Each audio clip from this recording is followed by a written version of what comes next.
The wreck had been Nora Callahan's discovery and her dissertation, and the first real thing she had ever built from nothing. And she had spent 11 years watching other people take credit for pieces of it while she stayed in the water doing the work. Nobody wanted credit for the grid surveys and the sediment cores and the 8-hour bottom time in 40-degree February water off the Cape Fear coast that produced, if you were patient enough and careful enough and willing to be cold enough, the kind of documented evidence that held up in federal court. She had not anticipated needing that kind of evidence for herself. She was 41 years old. She held a Class A maritime salvage certification and a license from the South Carolina State Historic Preservation Office, and she had not been wrong about a site assessment in 9 years. That was not confidence talking. It was the accumulated record of a woman who had learned to read underwater sites the way other people read a room. The grammar of silt displacement and structural deterioration, and the particular way objects settled when a vessel went down, fast versus slow. She was good at it. She had been good at it long enough to know the difference between competence and luck, and she had enough of the first that she had stopped needing to rely on the second. That was before the morning she drove across the Cooper River Bridge into Charleston and walked into the offices of the Atlantic Heritage Maritime Foundation and found her own field notes on their conference room table. Field notes she had never given them. Field notes from a site she had surveyed in 2019 under a private contract she had believed was for a state university research program. Field notes that described in her own handwriting and her own shorthand notation the exact location and depth profile of the U-boat wreck she had spent the better part of 3 years documenting before the contract ended, and the university she had believed it was a university told her the funding had been exhausted and her services were no longer required. She had been paid for that work. She had signed the standard contractor confidentiality agreement. She had moved on to other projects. What she had not done was authorize the Atlantic Heritage Maritime Foundation to have her field notes. She had not authorized them to build a heritage site grant application on the coordinates she had plotted. She had not authorized them to bill the federal government for archaeological documentation work. They had not performed using her documentation as the underlying record. But here it was on a conference room table in a building on East Bay Street with her initials at the bottom of each page. This is how it started. This is what Nora Callahan found in the conference room and what it led to, and the NTSB investigator who came into the middle of it with his own set of questions and his own reasons for not walking away, and what it cost both of them to follow it all the way to the end. Stay for the ending. The Cape Fear River has a name that tells you something about the water. But the water doesn't keep what it takes. Eventually, everything surfaces. She had driven to the Atlantic Heritage Maritime Foundation that morning because they had left 3 messages at her office asking her to consult on a heritage documentation project in the Charleston Harbor area. And she had finally agreed because the money was real, and the work as described was legitimate. Heritage documentation was bread and butter work for an independent maritime archaeologist in the southeastern corridor. You went to a site, you assessed. What was there? You produced a report that the foundation could use for grant applications and educational materials. Clean, documented, paid on time. She had done work like it dozens of times. She had never walked into a conference room and found herself already inside it. The foundation's executive director, a woman named Patricia Greer, had been leading her down the hall when Nora registered the documents on the table through the glass wall. She had stopped walking.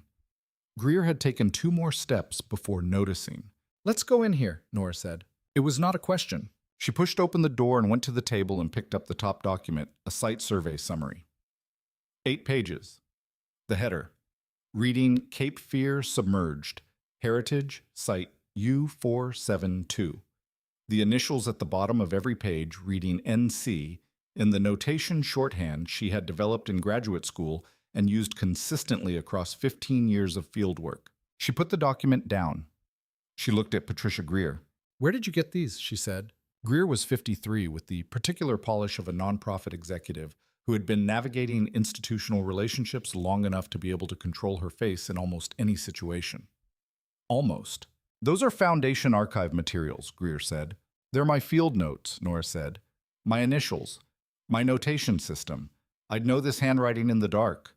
She kept her voice level in the way she kept it level underwater when there was a reason for controlled breathing and panic was not useful. "I've never provided these to your foundation. I've never had any professional contact with your foundation before the calls this week." Greer was quiet for a moment that ran slightly too long. There may have been a documentation transfer from an earlier research partnership, she said. We partner with a number of university research programs. Sometimes materials transfer between who specifically authorized the transfer of my field notes from which specific institution, Nora said. Another beat of silence. I'd need to look into that, Greer said. Nora looked at her for a long moment. The way she looked at sediment layers when they weren't reading, right, the same quality of attention, looking for the thing that was actually happening underneath the surface presentation. Then she picked up her bag and walked out. Her office was in Mount Pleasant, across the harbor from Charleston proper, in a working building that had none of the historic district's architectural ambitions and all of its practical utility.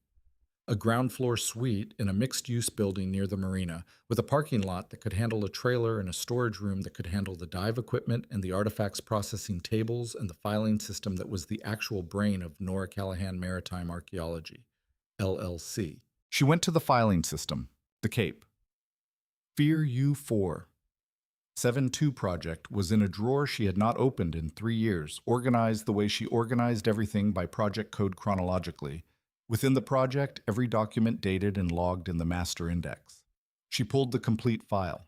The original contract was on top.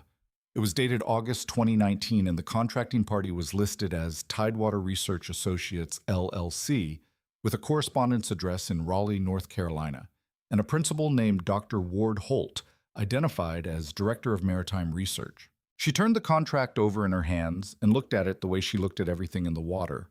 Not with the assessment she was hoping to find, but with the one that was actually there. Ward Holt, Tidewater Research Associates. She had looked them up in 2019 before signing and had found what appeared to be a legitimate research operation with university affiliations and a track record of funded projects. She had found enough to satisfy herself that the contract was real. She pulled out her laptop and spent 20 minutes looking for Tidewater Research Associates now. The company existed in the North Carolina Secretary of State Business Registration database filed in 2017 listed as active. The corresponding address in Raleigh was a registered agent, a mail forwarding service. Ward Holt's name appeared nowhere in the North Carolina University faculty directories. It did not appear in the Society for American Archaeology membership database or the Nautical Archaeology Society directory. It appeared in one place as a listed board member of the Atlantic Heritage Maritime Foundation. She sat with that for a while. The contract had paid her $40,000 over 8 months. She had deposited the payments without question because the work was legitimate, and she had done it correctly and the payments had arrived on schedule. The work had been legitimate. What the work had been used for was something else. She thought about the grant application on the conference room table. She thought about federal heritage preservation grants, which ran from $100,000 to several $1 million depending on the scope of the documented site. She thought about the U-472, which was a German submarine that had been sunk in Allied waters in 1943 with a crew of 47 men, which made it not only a historically significant site, but a military grave under federal maritime law, which made the potential grant category a significant federal preservation program. She thought about what it would mean if someone had used her documentation, her legitimate, carefully produced documentation, to support a fraudulent grant application. She thought about her signature on the contractor confidentiality agreement, which meant that the documentation legally existed in a complicated space between her work product and the contracting entity's proprietary information. She thought about her license. Then she picked up the phone and called the number she had for the NTSB Marine Accident Investigation Division, which was not the obvious call, but was the call she had thought through carefully on the drive from East Bay Street to Mount Pleasant, because the NTSB had jurisdiction over marine casualties involving federal waters and federal designations, and the particular intersection of maritime law and federal grant fraud. That was what she was looking at. She reached a general inquiry line and was transferred twice, and then left a message for an investigator named James Calloway, which was the name she had been given, explaining that she had information relevant to a potential federal maritime fraud that she believed involved misrepresentation of archaeological documentation to obtain federal preservation funding. She left her number and sat at her desk and looked at the Cape Fear U-472 file and thought about 47 men on the bottom of the Atlantic and what it meant that someone had looked at them and seen a funding opportunity.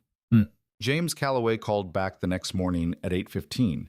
He had a voice that was precise, without being clipped the voice of someone who had been asking technical questions for long enough to have learned how to ask them in a way that produced useful answers rather than defensive ones. "Tell me what you found," he said. She told him. She was organized about it. The foundation visit, the field notes, the contract, the Ward-Holt connection, the grant application inference. She gave him facts and distinguished them from inferences and did not editorialize. She had learned through years of preparing legal-grade documentation for salvage disputes that the way you presented information to a federal investigator determined whether they kept listening. He kept listening. "The U-472, he said when she had finished. "That's an active military gravesite under DoD jurisdiction. And a federal heritage preservation candidate under the National Marine Sanctuaries Act," she said, "which is what makes the grant application the relevant angle. The NHPA Preservation Grant Program runs through NOAA in coordination with state historic preservation offices. If someone filed a grant application for documentation work at the U-472 site and used my field notes as the underlying documentation, without your authorization, without my authorization and under the false representation that the documentation was produced by their own researchers or under their legitimate contract that's federal grant fraud," she paused. "It's also potentially misrepresentation to a federal agency regarding a protected military gravesite, which is a separate federal issue." "Ms. Callahan." He was quiet for a moment, and in the quiet she heard the specific quality of someone organizing complex information quickly. "Are you represented by an attorney?" "Not yet.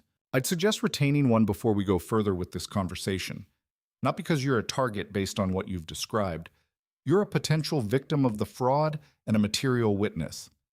But because your contractor confidentiality agreement creates a legal complexity around your ability to discuss the documentation, and an attorney can help you navigate that in a way that protects you while cooperating with the investigation." She had known this was coming, and she had prepared for it. "I have a maritime law attorney in Charleston I've worked with on salvage disputes. I'll call her today." "Good." He paused. "In the meantime, don't contact the foundation. Don't contact Ward-Holt if you find his actual contact information, and don't discuss what you found with anyone else." Another pause. "Are you at the same address as your business?" "My office is in Mount Pleasant. I'm going to be in Charleston on Thursday. Can we meet at your office then?" She had not expected Thursday. She had expected to wait longer. "Thursday is fine," she said. "What times?" 10 o'clock, he said. "And Ms. Callahan, the field notes you found on the conference room table. Did you take them with you?" She had taken photographs on her phone. She had not taken the originals. "I photographed them," she said. A pause. "Good. Send those photographs to this email address." He gave her a secure government email address. "Send them today through the secure portal I'm going to text you. And Ms. Callahan, what you found, if it develops the way I think it may, this is going to be a longer process than a single phone call. Are you prepared for that?" She looked at the Cape Fear U-472 file on her desk. She thought about 47 men in a wreck at 200 feet. She thought about her field notes with her initials at the bottom of pages she had never authorized anyone to use. "I've done longer," she said. "I know," he said. "I looked you up after your message. Your work on the U-472 is in the NOAA site database." She thought about that. "Is that why you called back this morning instead of next week?" A beat.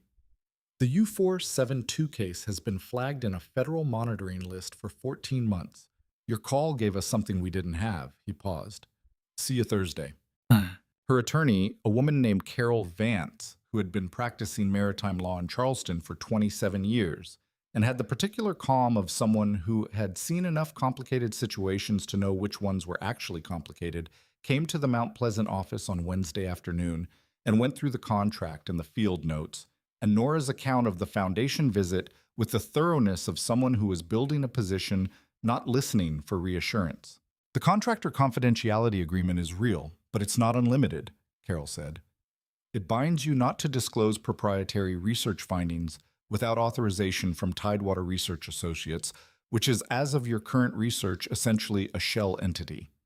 You cannot get authorization from an entity that does not functionally exist, which means the confidentiality obligation is arguably unenforceable. That argument has not been tested, but it's a solid one." She paused. "More importantly, if the contract itself was part of a fraudulent scheme, If Tidewater Research Associates was created for the purpose of acquiring your documentation under false pretenses, then the contract was void ab initio. Fraud vitiates contract. So I can talk to the NTSB investigator. With me present, yes. And with the understanding that what you disclose to federal investigators under a fraud investigation is protected disclosure under federal whistleblower statutes. Carol paused. Nora, I need you to understand something. If the foundation used your documentation in a federal grant application, your name may appear in that application, not as a fraudster as the credited source of the research. But when federal investigators look at the grant application, they're going to see your initials on the field notes, and they're going to look at you. I know, Nora said. You didn't do anything wrong. I know that too. She paused. But the contract exists and the payment exists, and I need the NTSB to understand the sequence correctly. That's what Thursday is for, Carol said. And I'll be there. She was. James Calloway arrived at 10 o'clock with a junior colleague, a woman who introduced herself as Special Agent Fiona Marsh from the NTSB Office of Marine Safety Investigations, and they sat in the conference space of the Mount Pleasant office with the U472 file between them and spent 3 hours going through every document in it. James Calloway was nothing like what she had expected from the phone call, and everything like what the phone call had implied. He was 44 lean in the particular way of someone who had spent significant time doing physical work before sitting at a desk with a close-trimmed beard that was going gray at the jaw, and the particular focused quality of a person who asked each question because he needed the answer, not because he was building toward a prepared conclusion. He sat in the chair across from her and read her field notes with the specific attention of someone who was genuinely reading them, not skimming for bullet points but following the argument. You documented the interior of the submarine, he said. The accessible sections, she said. The pressure hull forward of the control room was still intact.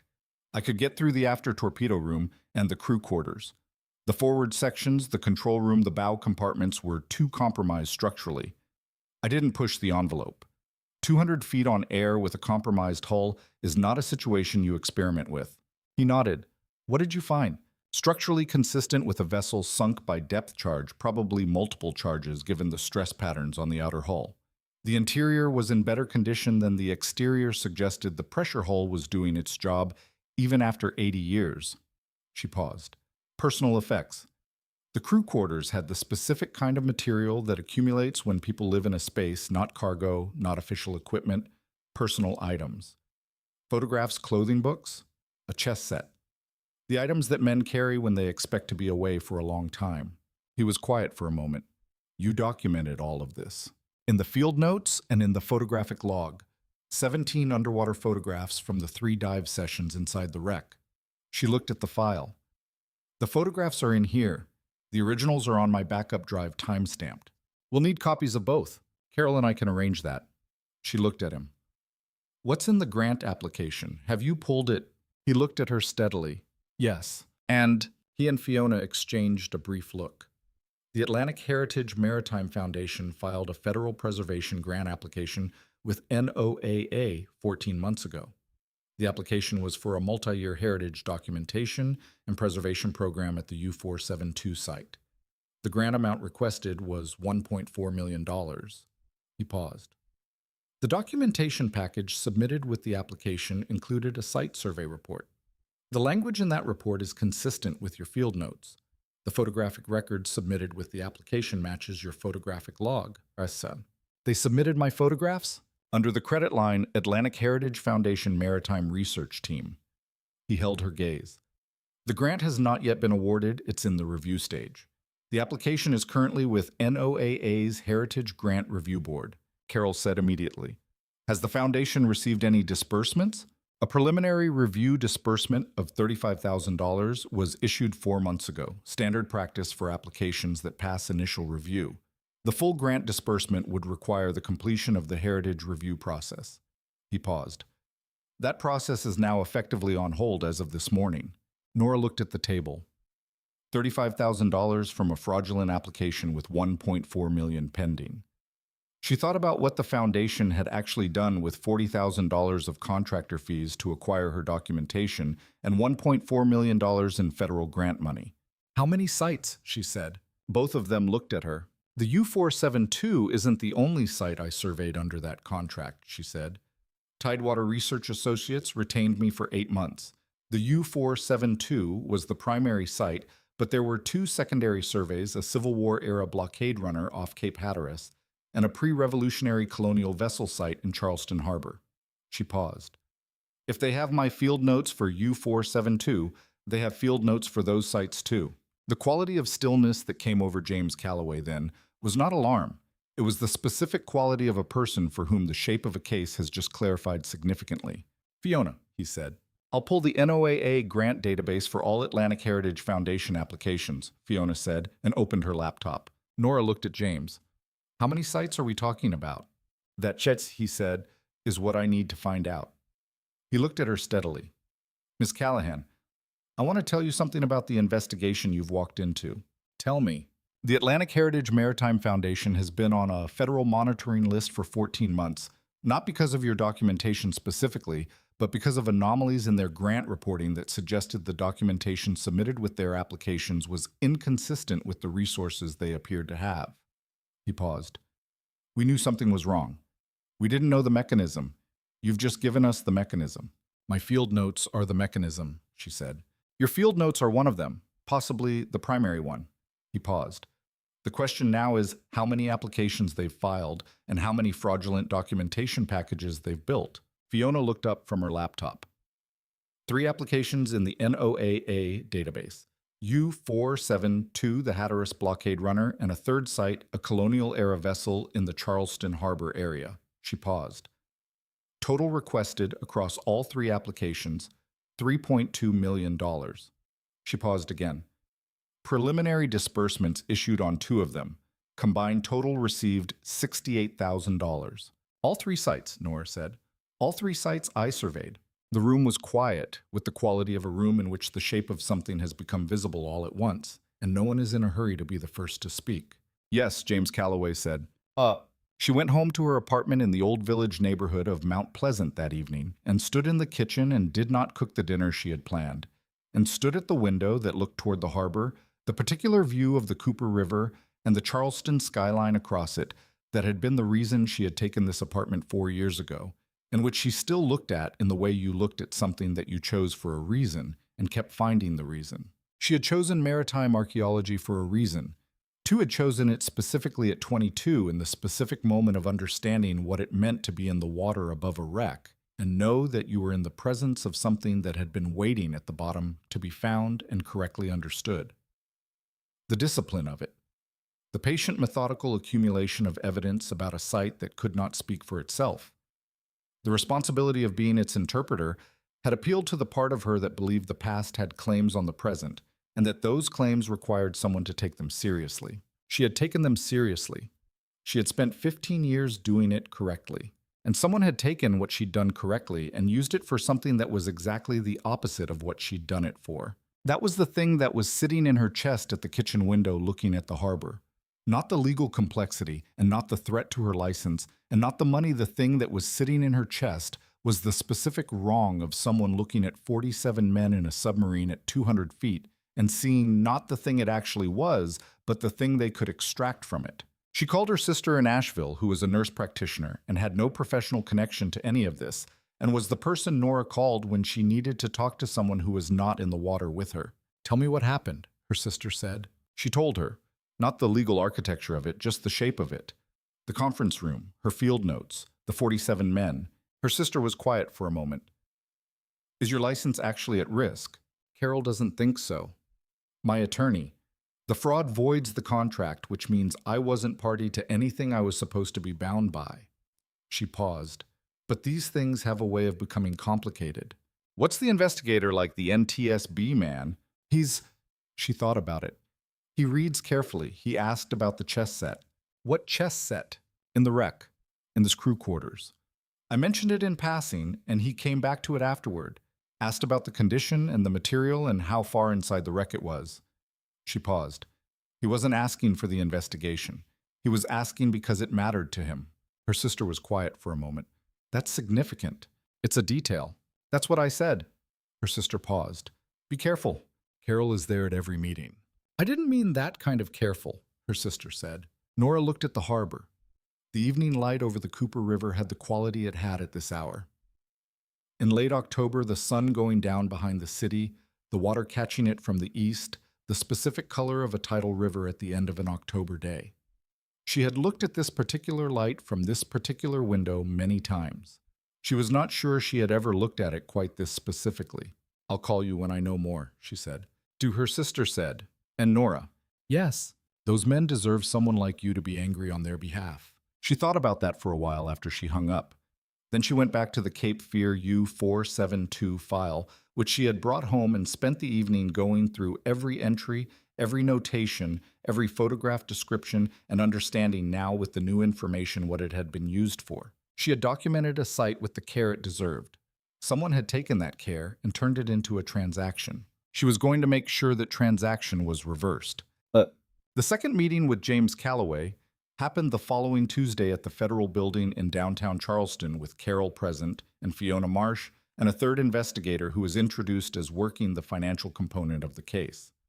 His name was Doug Pratt, and he had the patient, slightly exhausted quality of a man who spent most of his professional life in spreadsheets that told stories no one wanted to hear. The financial component, as Doug explained it, was more complex than Nora had expected, and considerably worse. The Atlantic Heritage Maritime Foundation had been filing grant applications with federal agencies for 6 years. In that time, they had submitted documentation packages to 4 agencies NOAA: the National Park Service, the National Endowment for the Humanities, and the Army Corps of Engineers Cultural Resources Program. They had received grants or preliminary disbursements from 3 of the 4. The total received across all applications over 6 years was $412,000. The documentation underlying most of those applications was, according to Doug's preliminary review, not produced by any researcher employed by or contracted to the foundation under legitimate conditions. "You're not the only one," James said, and he said it directly looking at her. "We've identified at least 2 other independent researchers whose work appears to have been acquired through similar mechanisms, shell contracting entities. Standard appearing research contracts, legitimate payments, standard confidentiality agreements." He paused. The mechanism worked because each researcher believed they were doing legitimate contracted work and had no reason to look at the downstream use. "Until someone walked into a conference room," Carol said. "Until someone walked into a conference room," James agreed. Nora looked at the table.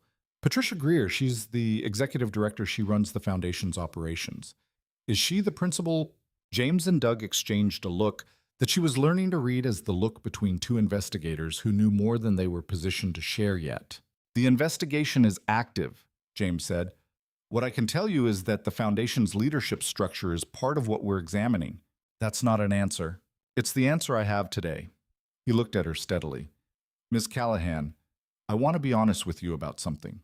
"Go ahead." "Your documentation, the U472 field notes and photographs, is the clearest evidentiary link we have between the fraudulent grant applications and the mechanism used to produce them. The other researchers we've identified don't have the same complete paper trail you do. They don't have the original contract, the payment records, the full archive." He paused. "You do, which means you're the strongest material witness we have, and which means the foundation's legal team, when they become aware of the investigation, is going to look at you very carefully." "What does that mean for me?" "It means the confidentiality agreement. Even though Carol is right that it's likely void ab initio is something their defense will attempt to weaponize, they'll argue you violated its terms by speaking to federal investigators." He looked at Carol. "Which is why the protected disclosure status is essential to establish formally. We filed the whistleblower protection certification this morning," Carol said, "before this meeting." "Good." He looked back at Nora. "There's something else."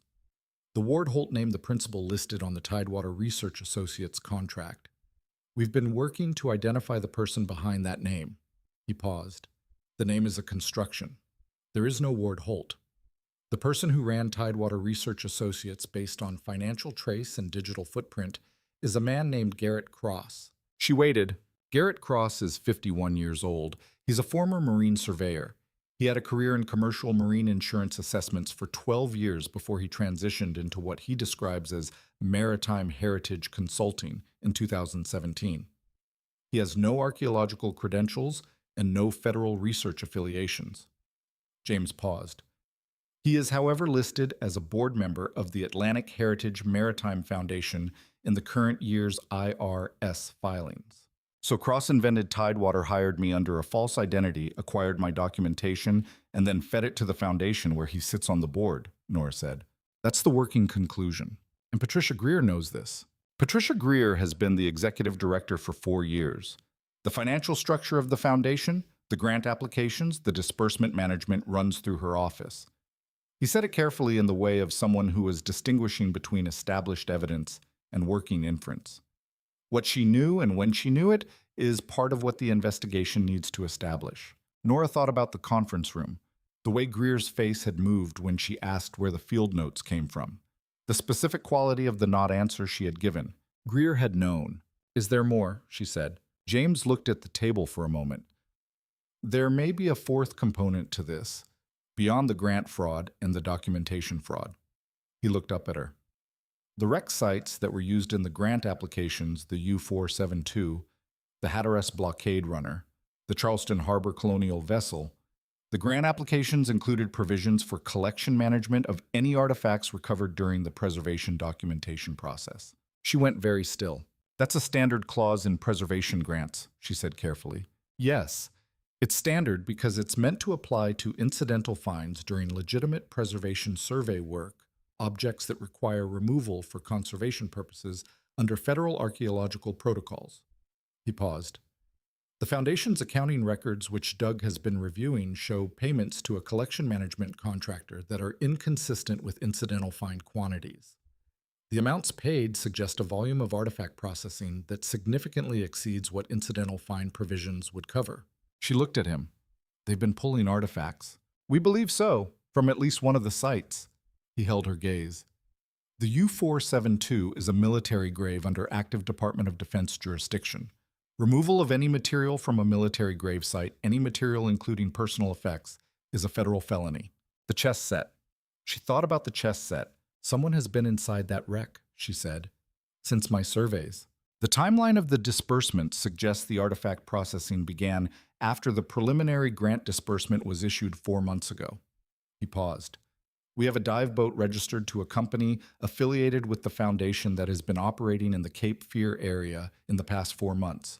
The logbook was subpoenaed yesterday. 47 men, a chess set in the crew quarters. Personal effects. The photographs and books and clothing of people who had been somewhere specific and expected to return. What do you need from me? She said. Your full archive on the U-472, he said. Everything field notes, photographs, dive logs, the original contractor documentation. We need the complete picture of what was at that site before the Foundation accessed it. He paused. And we need you to be available going forward as the expert witness who can testify to the original condition of the site. He paused. Ms. Callahan, I want to ask you something directly. Ask? Do you have any knowledge of or any professional or personal relationship with Garrett Cross or Patricia Greer prior to Tuesday of last week? She thought about it. I've seen Greer's name in the coastal heritage preservation community. We've never met. Garrett Cross. I don't recognize the name. Ward Holt, which I know is a fiction I have no other connection to. My contact with Tidewater Research Associates in 2019 was entirely through email and a single phone call before the contract was signed. She paused. I have no previous relationship with any of these people. Good, he said. That clarity matters. He said it with the directness she was starting to understand as simply his register not managed, not performed, but the genuine communication of someone for whom precision was a form of respect. She returned it the same way. Why does it matter particularly, she said. Because the defense, when they build their case, will look for any prior relationship they can use to suggest your disclosure was motivated by something other than finding genuine wrongdoing. He met her eyes. Your position is clean. I wanted to confirm that explicitly for the record. It is, she said. I know, he said. Your archive is the evidence of that. Everything documented correctly, everything filed, everything with timestamps that precede any Foundation contact. He paused. The person who did this work correctly is the person who's going to help us put this right. She went back to her office and spent the afternoon pulling the full U-472's archive, 3 years of work, organized the way she organized everything, the documentation complete and dated and traceable. She boxed it by category: field notes, photographic logs, dive records, equipment maintenance logs, site condition assessments. Everything. She worked until 8 o'clock. Then she sat at her desk and looked at the boxes and thought about what was in them. 15 years of working correctly. That was what was in them. Someone had borrowed that correctness for a purpose it was never meant to serve. She was going to take it back. The investigation deepened in the weeks that followed, the way federal investigations deepened through the accumulation of parallel evidence streams that fed into a central picture that became clearer with each edition. James Calloway was in Charleston frequently enough that she stopped finding it remarkable, and in the between days he called with updates in the specific way she had come to recognize: not performing urgency, not withholding for effect, simply communicating what was current and relevant. He told her in the third week that the logbook from the Foundation-affiliated dive boat showed 11 dives in the Cape Fear area in the past 4 months, all within 3 miles of the U-472 coordinates she had plotted. He told her in the fourth week that the financial trace had identified a private collector network operating out of Savannah and Charlotte, 2 individuals who had paid significant sums to the Foundation's collection management contractor for maritime heritage pieces, whose provenance documentation matched the Foundation's documentation format. He told her in the fifth week that Patricia Greer had retained a defense attorney and had declined to be interviewed without counsel. He told her in the sixth week that Garrett Cross had not retained an attorney. He had not been reachable through any of his registered contact addresses. "He's gone," she said. "He's not using his phone or his registered bank accounts," James said, "but he has resources we're tracking. He won't stay gone." He paused. "There's something I want to update you on in person. Are you available Thursday?" "Thursday." "The same day as the first meeting 8 weeks ago." "Yes," she said. He came to the Mount Pleasant office at 10. Carol was there. Fiona was not. He sat down and opened a folder. "We've identified 2 objects that pass through the collector network that have characteristics consistent with personal effects from the U-472, he said. "The first is a pocket watch brass German manufacture consistent with the period. The second is a bound journal personal writing in German with entries that reference the vessel's patrol activities." He paused. A maritime historian at the Naval Institute reviewed photographs of the journal and has provided a preliminary opinion that the entries are consistent with crew documentation from the identified time period. "Those items came from the wreck," she said. "The working conclusion, yes." He paused. "The collectors who purchased them are cooperating with the investigation. They believe they were purchasing legitimate salvage items under proper federal provenance. When the actual origin was explained that the site was a military grave and the items were removed illegally, both collectors immediately agreed to return the items." "Where are they now?" "In federal evidence custody. When the case resolves, they'll be transferred to the appropriate military and diplomatic channels. The German Naval Archive has been notified." He paused. "Ms. Callahan, I want to tell you what the military attaché at the German embassy said when we contacted them." She looked at him. He said, "We have been trying to confirm what happened to the crew of U-472 for 70 years. The field notes produced by your work are the first comprehensive documentation of what remains at the site and what can be confirmed about the crew's final location."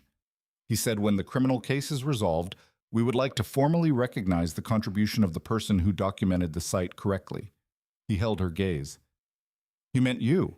She held that for a moment. 47 men, 80 years at 200 feet. Someone who cared enough to go inside correctly. "The case," she said. "Where does it stand?"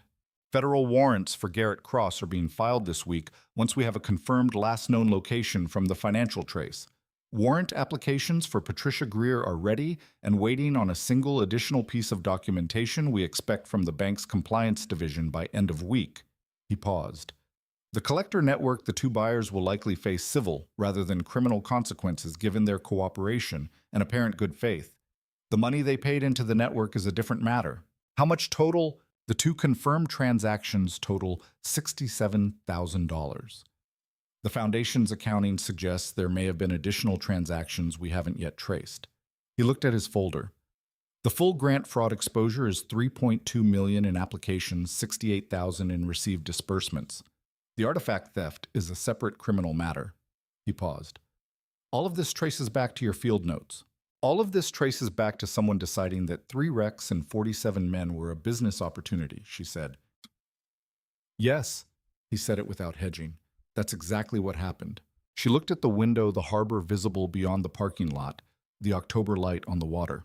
What do you need from me before the warrants execute? Your formal witness statement, full account of the discovery, the contract history, the complete archive identification. Carol can help structure it. I'd like it by end of next week. He paused. And I want to ask you something that's not strictly required for the investigation. She looked at him, the U-472 site. Once the criminal case is resolved and the site is formally protected under active federal status, which the case will trigger given the military grave designation, the Naval Institute historian and I have discussed the possibility of a formal commemorative survey, a properly authorized, fully documented survey that goes beyond what was possible in 2019. With the right equipment and proper federal authorization, you could access the control room. He paused.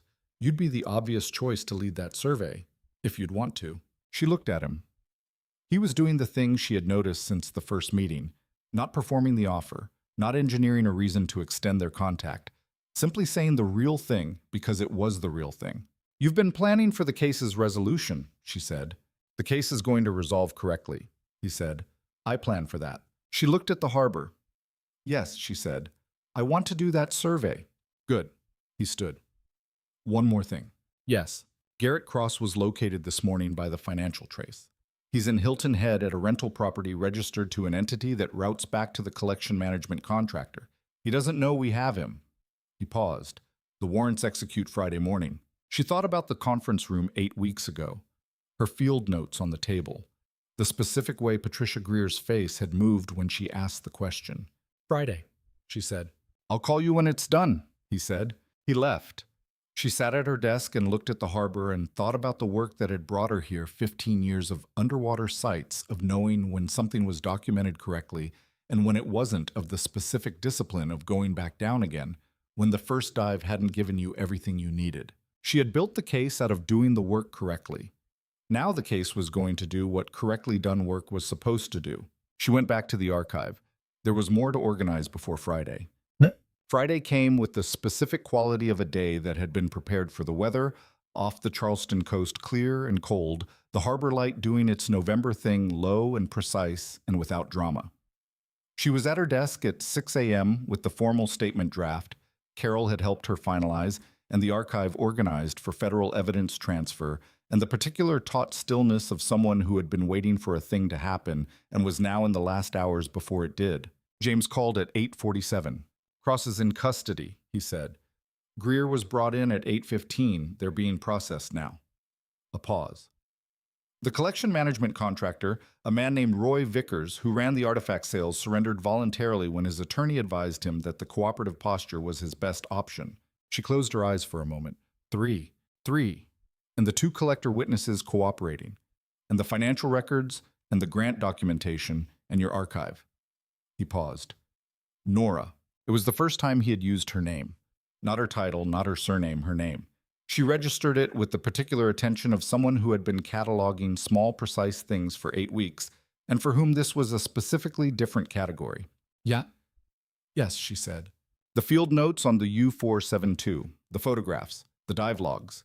He paused. That work is what made this possible. I want you to know that the case we're building, the one that's going to hold, is built on the foundation you laid when you did that work correctly in 2019 and kept the archive correctly for 3 years after. She looked at the harbor, the November light on the water.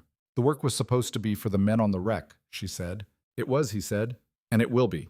She went home that evening across the Cooper River Bridge with the harbor lights coming on in the dusk, and the November air through the cracked window, and the particular quality of a Friday evening, after a week in which something that had been wrong had been made right in the specific way that right things were made, not dramatically, not finally, but in the first essential way, the way that made the next thing possible. She stood on the small balcony of her old village apartment and looked at the harbor and thought about what came next. The trial preparation, the testimony, the formal witness process that Carol had walked her through in general terms and would walk her through in specific ones over the months ahead. The long work of a federal case that would take the time it needed. And on the other side of it, an authorized survey of the U-472, the control room she had not been able to reach in 2019. The documentation that the site deserved and had not yet received.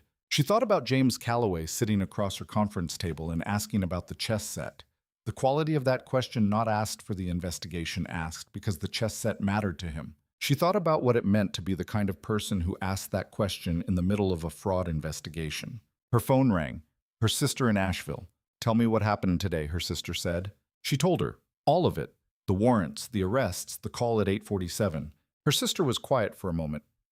"The NTSB man," she said. "Did he call you first?" Nora thought about the timestamp on the call. The press release from the U.S. Attorney's Office had gone out at 9:15. James had called at 8:47. "Yes," she said. "That's significant," her sister said. "You've said that before." "I keep being right about it," her sister said. "Be careful." "I will be," Nora said. She went inside and made dinner and ate it at the kitchen table with the harbor visible through the window. The lights across the water doing what harbor lights did in November. The specific warmth of them against the dark water, the way they reflected on the surface, the quality of a city at night seen from across its harbor, which was the particular quality of Charleston that had kept her here when she could have gone somewhere else. She had chosen this city the way she had chosen the work deliberately for reasons that held up on examination. She was still examining. The formal witness preparation sessions began in November in a conference room at the federal courthouse on Broad Street that Fiona Marsh had arranged with the particular efficiency of someone who understood that organization was itself a form of argument. Carol came to every session. James came to most of them. The prosecution team was led by an assistant U.S. attorney named Leon Baird, who was 48 and had the specific economy of a man who had been prosecuting federal fraud cases for 20 years, and had learned that clarity was the only persuasion that held under cross-examination. He ran the sessions with the thoroughness of someone who cared about the outcome rather than the performance of the preparation. He ran Nora through her professional history, her methodology, her discovery at the foundation, the contract history, the archive. He ran her through the specific argument that the U-472 documentation was produced independently and correctly, and that she had no role in or knowledge of its downstream misuse. He ran her through the chain of custody from the original dive sessions in 2019 to the archive she had maintained in Mount Pleasant, and the evidence transfer that had happened the week of the arrests. "The chain is clean," Leon said at the end of the second session. "What defense counsel will try to do is make it look complicated. They'll argue the confidentiality agreement created a professional obligation that your disclosures violated. We've addressed that at the legal level, but the jury hears the argument before they hear the ruling. I want you to be able to answer the question about the confidentiality agreement in plain language." She had thought about this.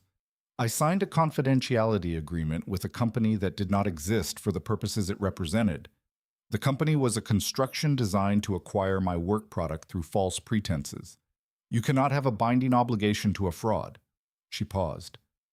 "That's the plain language." Leon made a note. "Say exactly that." The cross-examination preparation was more difficult than the direct because it required her to anticipate arguments she found on their face, insulting, and to respond to them with the precision they required rather than the contempt they deserved.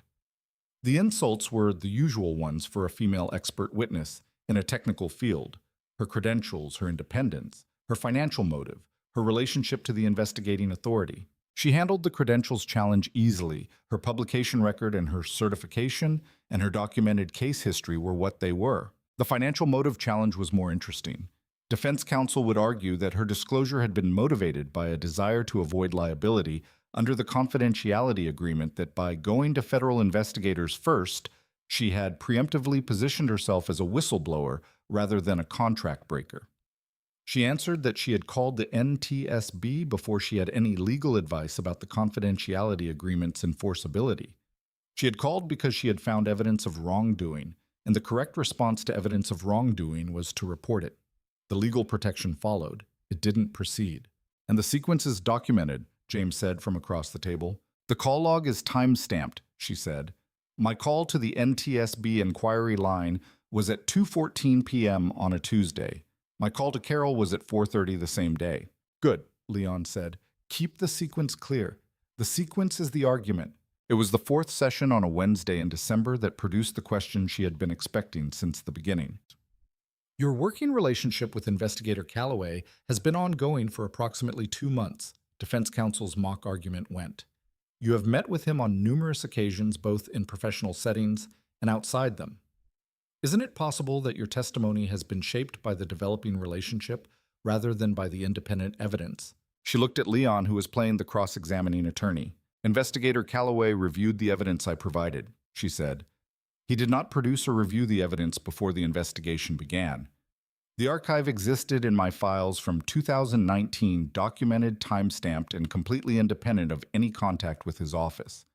The relationship that developed from the investigation did not produce the evidence. The evidence produced the relationship. She paused. That's the factual sequence. I'm happy to discuss it in that order. James, who was observing, said nothing. He had the quality she had come to recognize as his version of approval. Complete stillness and a slight shift of focus. After the session, walking out to the parking garage, he said, "The answer you gave on the relationship question. What about it? The evidence produced the relationship. He paused. That's precisely accurate." She looked at him. They were at her car. The December parking garage was cold and dim in the specific way of parking garages that had good ventilation, which produced a chill that was more thorough than outside cold. "I know it's accurate," she said. "I said it because it's true." "I know." He looked at the car. "I'm noting it because accuracy is because I find that quality significant. That you said the true thing rather than the convenient thing." "The true thing is the convenient thing in this case," she said. "The sequence is the argument." "Yes." He looked at her steadily, with the quality she had been cataloging, the organized, focused attention of a person who was fully where they were. "Are you going to be in Charleston over the holidays?" She thought about it. Her sister in Asheville had asked her to come up for Christmas week. She had not committed yet. "Part of the time," she said. "I'll be in and out. I'll be in Charleston through the first of the year," he said. "There are follow-up interviews, and the financial trace has produced a new thread that needs to be worked before the trial preparation enters its next phase." He paused. "I'd like to have dinner, not for the case." She had been expecting this and had been not thinking about it in the specific way you did not think about things that you intended to make a decision about when you were ready to make it. She was ready. "Not for the case?" she said. "Yes." He looked at her with the quality she had come to read as his version of acknowledgement, complete and genuine and requiring nothing more from her. "Good, Ma," he said. She drove home across the bridge and did not call her sister. December had the specific quality of a coastal Carolina. December, not harsh winter, but the particular cool clarity of a coast that had traded its summer heat for something more precise. The harbor light low and the azaleas waiting.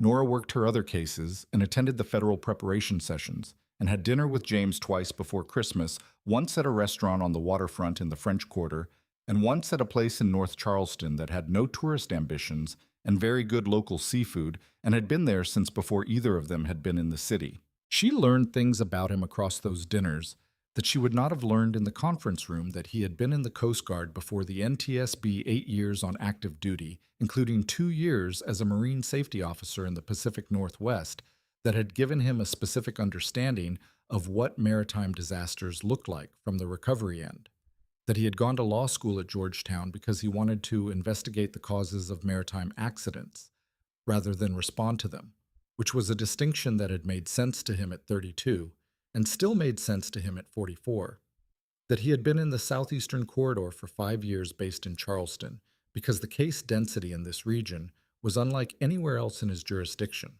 The intersection of the history and the water, he said, at the North Charleston restaurant with the seafood between them and the December darkness outside. The southeastern coast has been the site of maritime activity for 400 years. There's more accumulated history in these coastal waters than almost anywhere else in North America. And there's a corresponding density of fraud and misrepresentation around that history because people understand that history has monetary value. And not everyone who understands that is equipped to make the distinction between legitimate and illegitimate access to it. "You chose this corridor specifically," she said. "I chose to stay when the option to transfer came." He paused. There were reasons. She heard the slight weight in that, not a door being opened, but a door she could note. She filed it. She spent Christmas week in Asheville with her sister, who asked about James with the practiced casualness of someone who had already decided what she thought. "Tell me what he's like," her sister said. "Not for the investigation. For himself." "He asked about the chess set," Nora said. "You've said that." He asked about it again. In the December preparation session, not professionally, not for the case, just in conversation about the site. He asked whether I thought it was in the forward part of the crew quarters or the aft and what the material was and whether it would still be there after the Foundation's dive boat activity. She paused. He asked it as someone who was thinking about 47 specific men who played chess on a submarine, not as an investigator thinking about an artifact. Her sister was quiet for a moment. He thinks the same way you do. He thinks about evidence the way I think about evidence, Nora said. The same mark what you know from what you suspect follow the sequence, don't editorialize. She paused. But the chess set wasn't evidence. He just wanted to know. That's the thing, her sister said. That's the thing exactly. She went back to Charleston on New Year's Eve and walked along the battery in the cold, salt wind and watched the harbor and thought about the case in its current state. Garrett Cross in custody. Greer in custody.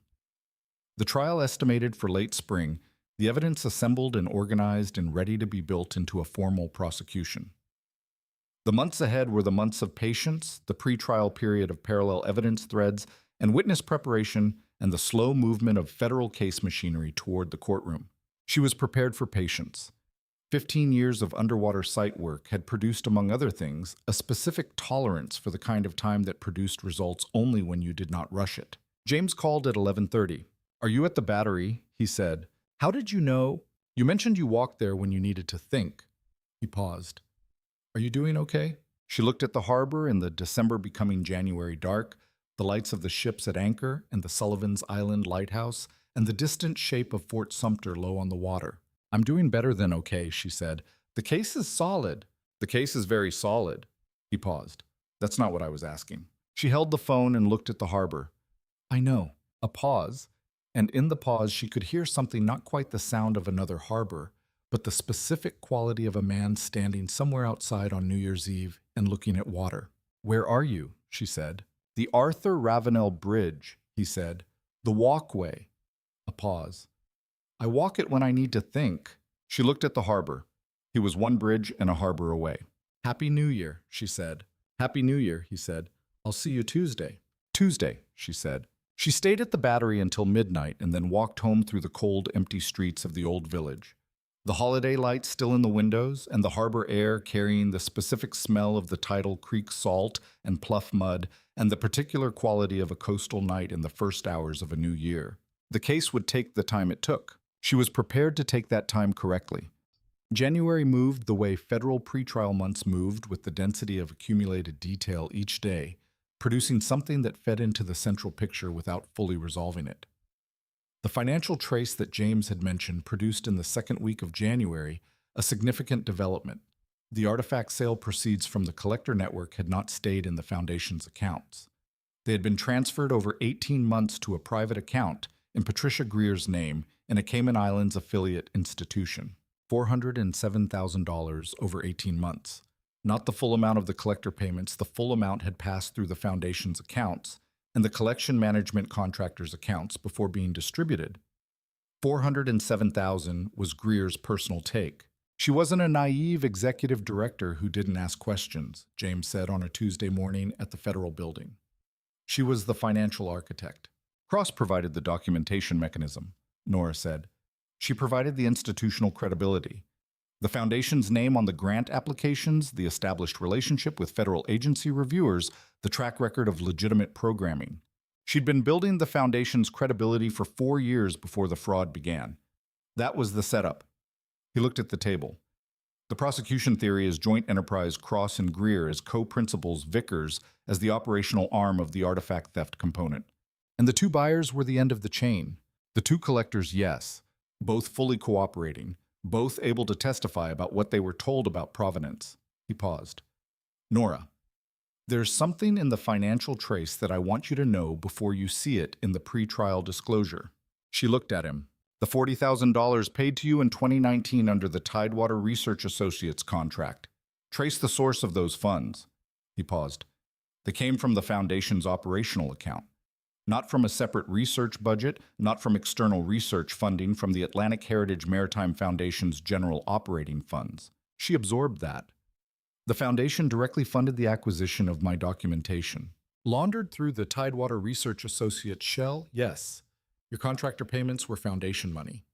He looked at her steadily. That means Greer authorized those payments and authorized them knowing what they were for. Which means Greer authorized the fraud from the beginning, Nora said. Not inherited it. Not inherited it, he agreed. The prosecution had inferred this. The financial trace confirms it. She thought about this conference room. Patricia Greer, 2 steps ahead of her down the hall. The specific quality of Greer's face when she asked where the field notes came from. Greer had authorized the payment. She had authorized the shell contract. She had known from the first communication with Ward Holt with Garrett Cross in a false identity what the documentation was going to be used for. She knew who I was when she invited me to consult, Nora said. Yes. He paused.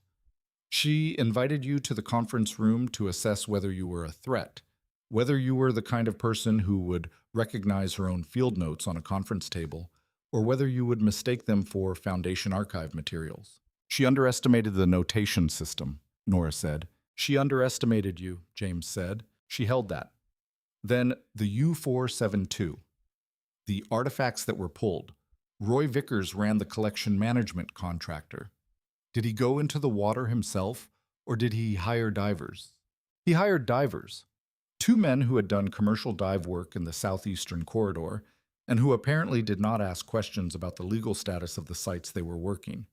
He paused. They're cooperating witnesses. Their testimony about the dive operations at the U-472 is going to be part of the prosecution's case. What did they take? He opened his folder. The confirmed items from the U-472 are the pocket watch and the journal already in federal evidence. The cooperative witnesses also describe removing 3 additional items on earlier dives, a set of military identification tags, a framed photograph, and an officer's compass. He paused. The photograph and the identification tags have been traced to the same private collector in Charlotte who purchased the journal. She surrendered all 5 items voluntarily and immediately. He paused. The compass has not yet been located. 5 items from the crew quarters and the officer spaces of a submarine that had been on the bottom of the Atlantic for 80 years. 5 items belonging to 47 men who had not come home. The identification tags, she said. Yes. Those identify specific people. Yes. He looked at the table. The Naval Institute historian has been in contact with the German Naval Archive about the specific identifications. There are families in Germany who may be the direct descendants of the men identified. He paused. When the criminal case is resolved and the items are returned through proper channels, the German Naval Archive has the process for connecting those identifications to living families. He looked up. That process began because of your documentation. The site had been unconfirmed. Your work confirmed it gave the archive enough specific information to match the site to the historical record. She looked at the harbor through the conference room window. Has anyone from the German Naval Archive said anything about the case? She said. The archive director sent a formal communication to the NTSB last week. He looked at the folder. She said the families of the crew of U-472 have waited 80 years for confirmation that their fathers and grandfathers were found. Your investigation has begun that process. We are grateful. He closed the folder. She mentioned the documentation produced by the original survey team. She did not have your name. The site record in the NOAA database lists the survey as conducted under the Tidewater Research Associates contract. He paused. I've requested a correction to the NOAA site record. It will be corrected to reflect the actual surveyor. She looked at him. He met her eyes. She stopped. Thank you. It's the accurate record, he said. That's what records are for. She drove to Wilmington in February on a case that had nothing to do with the Foundation, a disputed salvage claim on a recreational vessel that had sunk in the Cape Fear River and whose insurance company had questions about the sequence of events. It was bread and butter work, and she was good at it, and she spent 2 days in Wilmington doing the examination and the documentation and came out with the clear assessment that the sequence was what it was and the insurance company's questions were going to be answered in a way they had not hoped for. She drove back along the coast highway and took the back way through the Barrier Island bridges because February on the southeastern coast was the specific quality of a coast that had reclaimed its essential nature. No tourists, the marshes in their winter brown, the roads empty, the water visible through the marsh grass in the particular flat silver of a February afternoon. She stopped at a pullout above the Cape Fear Inlet and looked south toward the ocean. Somewhere offshore, 20 miles, 200 feet down, the U-472 was doing what it had been doing for 80 years. The crew quarters. The chess set still there according to the cooperative witnesses who had not gone that far inside. The spaces that had been lived in by 47 men who had expected to go somewhere and had gone somewhere else instead. She had been in that wreck. She had seen those spaces. She had a notebook in the car. She always had a notebook, and she sat in the car at the pullout and wrote out what she remembered of the interior. Not the field notes, which were precise and detailed and already in federal evidence custody. The memory of it. The specific quality of being in a sealed space at 200 feet and understanding that you were in a place where people had lived. She wrote for 20 minutes. Then she put the notebook away and drove back to Charleston. She called James from the bridge. "I was in Wilmington," she said. "I'm coming back through the Cape Fear Inlet." A pause. "Are you all right?" "I'm fine. I was thinking about the wreck." She paused. "I want to do the survey. When the case is done, I want to be the one to document it properly." "I know you do," he said. "You will be." "I know I will." She looked at the harbor lights coming on in the February dusk. "I just needed to say it out loud."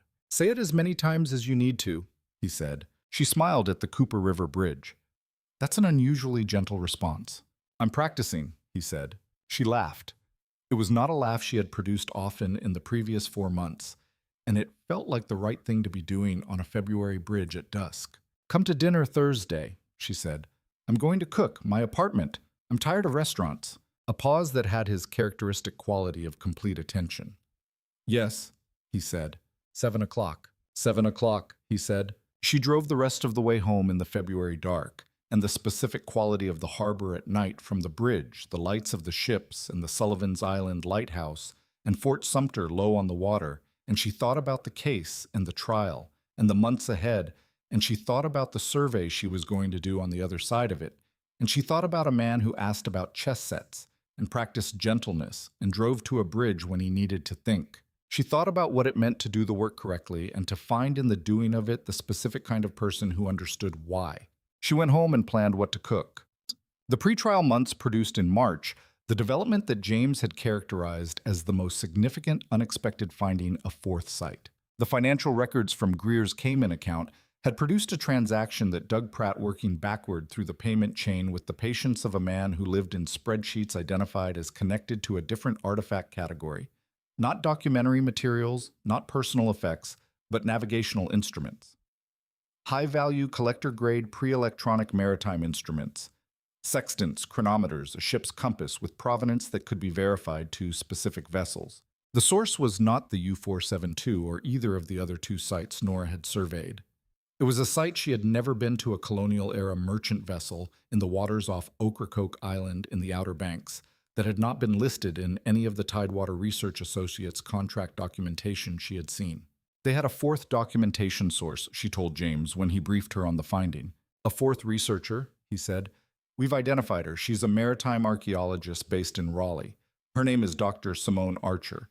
She was hired by a different shell entity, not Tidewater, a company called Blue Ridge Maritime Research in 2021, 2 years after you were retained.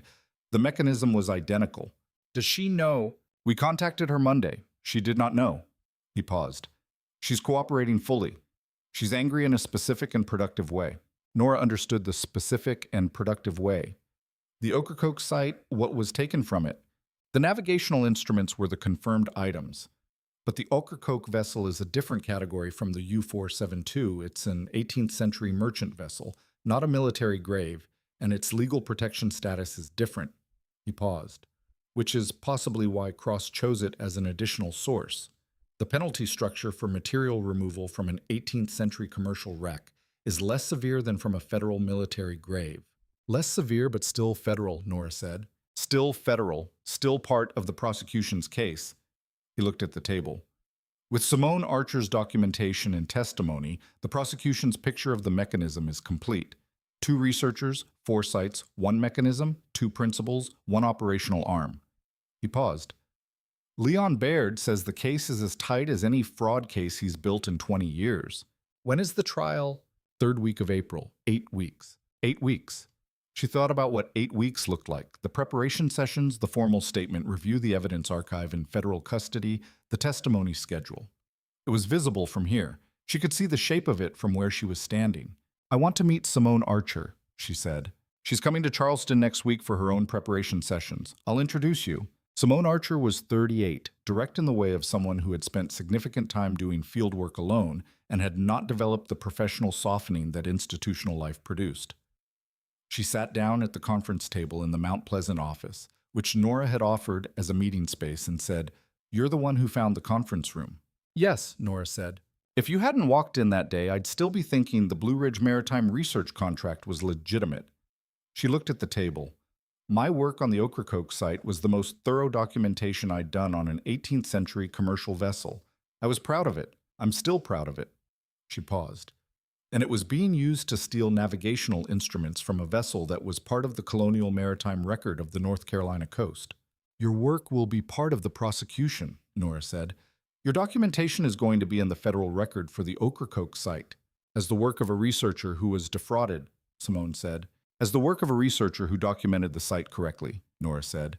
"The defrauding is Cross's action, not yours. Your work is what it is accurate, careful, produced with the methodology it deserved." She paused. "They chose you because your work was good enough to pass federal scrutiny." Simone looked at her for a moment. "That's a strange way to think about it." "It's the accurate way," Nora said. Simone was quiet for a moment.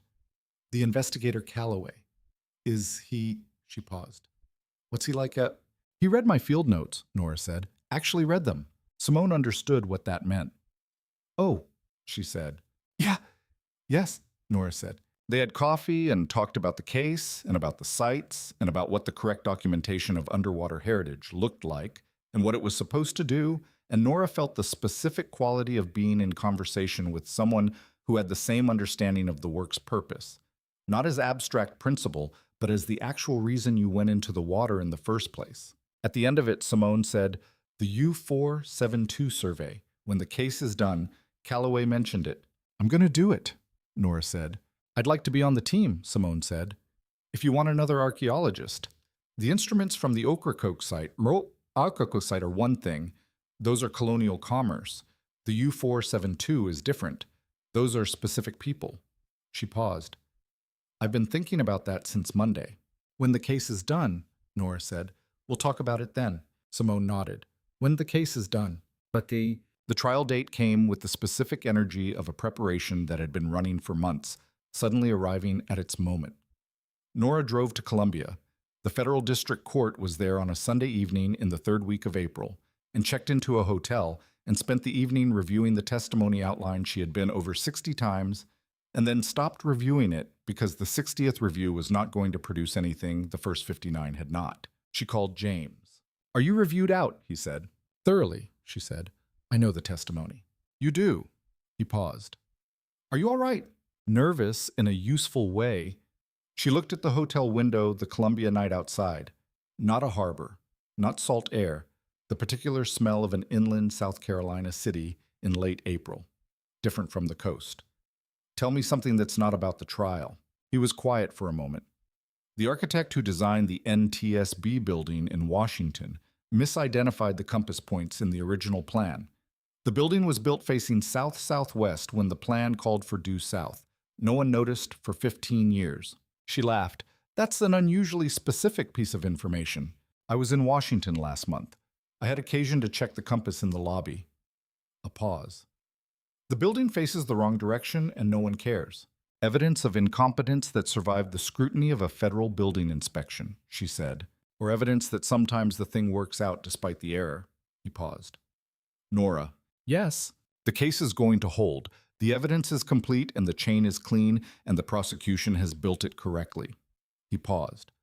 "I want you to know that when you walk in there tomorrow, everything you produced in 2019 and maintained correctly for 3 years is going to be used exactly the way it was supposed to be used. Not for a grant fraud, for the right purpose." She thought about the U472, the crew quarters, the chess set. "Tell me about the compass," she said. "The one that was recovered from the U472. Has it been found?" "No," he said. "Not yet." "When the case is done and I do the survey, the compass may still be there, if the divers didn't reach the control room." She paused. "I'm going to find it. I'm going to find it and document it in the right way, and it's going to be in the federal record with the right attribution." "I know you are," he said. "Get some sleep." "I will." She paused. See you tomorrow. I'll be in the gallery, he said.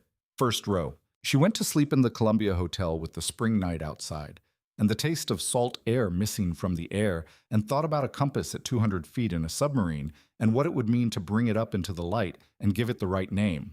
The trial opened on a Monday morning with the particular clarity of a federal courtroom in full operation, the specific weight of the institution, the gallery filling with the quiet efficiency of people who understood they were in a place where things were decided. Nora sat in the second row with Carol on her left and watched the prosecution table arrange itself and watched Patricia Greer sit down at the defense table in a charcoal suit that cost more than a month of Nora's operational expenses, and look at the room with the expression of a woman who had decided on composure as her strategy. James was in the first row of the gallery, as he had said. He did not look at her when she came in. He looked at the evidence table and the prosecution set up with the focused assessment of someone cataloging whether everything was where it was supposed to be. Everything was. Leon Baird's opening statement was 38 minutes and built the case from the outside in the grants. The documentation, the mechanism, the sites, the artifacts, the money. He mentioned the U-472 with the specific precision of someone who had been coached on how to speak about a military grave in a way that a jury would carry with them into the deliberation room. He mentioned 47 men by their collective identity, the crew the men on the bottom, and did not sentimentalize it because the fact itself was the argument. He mentioned Nora Callahan's name in the fourth minute, and the last, which was the same structure he had used for Vernon Sills in the other case she had read about in the Federal Maritime Legal Digest. The anchor and the resolution. The defense opening statements for Cross and Greer were exactly what she had prepared for. Cross's attorney argued that his client was a maritime consultant who had engaged researchers for legitimate purposes, and that the downstream misuse of the documentation was Greer's design, not his. Greer's attorney argued that her client was a Foundation executive who had relied on the documentation provided to her by contracted researchers and had no reason to question its provenance. Each blamed the other, which was Leon had told her in preparation the standard architecture of a two-principle defense. The financial trace eliminates both arguments, Leon had said. The money went from Greer's account to the Tidewater Shell to your contractor payment. That's not a consultant acting independently and not an executive relying in good faith. That's a joint operation. The first week was the documentary foundation. The grant applications, the NOAA records, the foundation's corporate filings, the Tidewater Research Associates, registration, the financial records. Doug Pratt testified for a day and a half with the patient precision of a man who had spent 4 months in those records and could find any number from any account in under 30 seconds. The jury was patient with the documents and more interested she could see in the human story that the documents implied. The human story arrived in the second week. Roy Vickers testified first. He was the collection management contractor, the operational arm of the artifact theft, and he had accepted the cooperative posture his attorney had recommended. He was 61, weather-beaten, with the practical directness of a man who had worked on the water his whole life and had been talked into a job he had understood.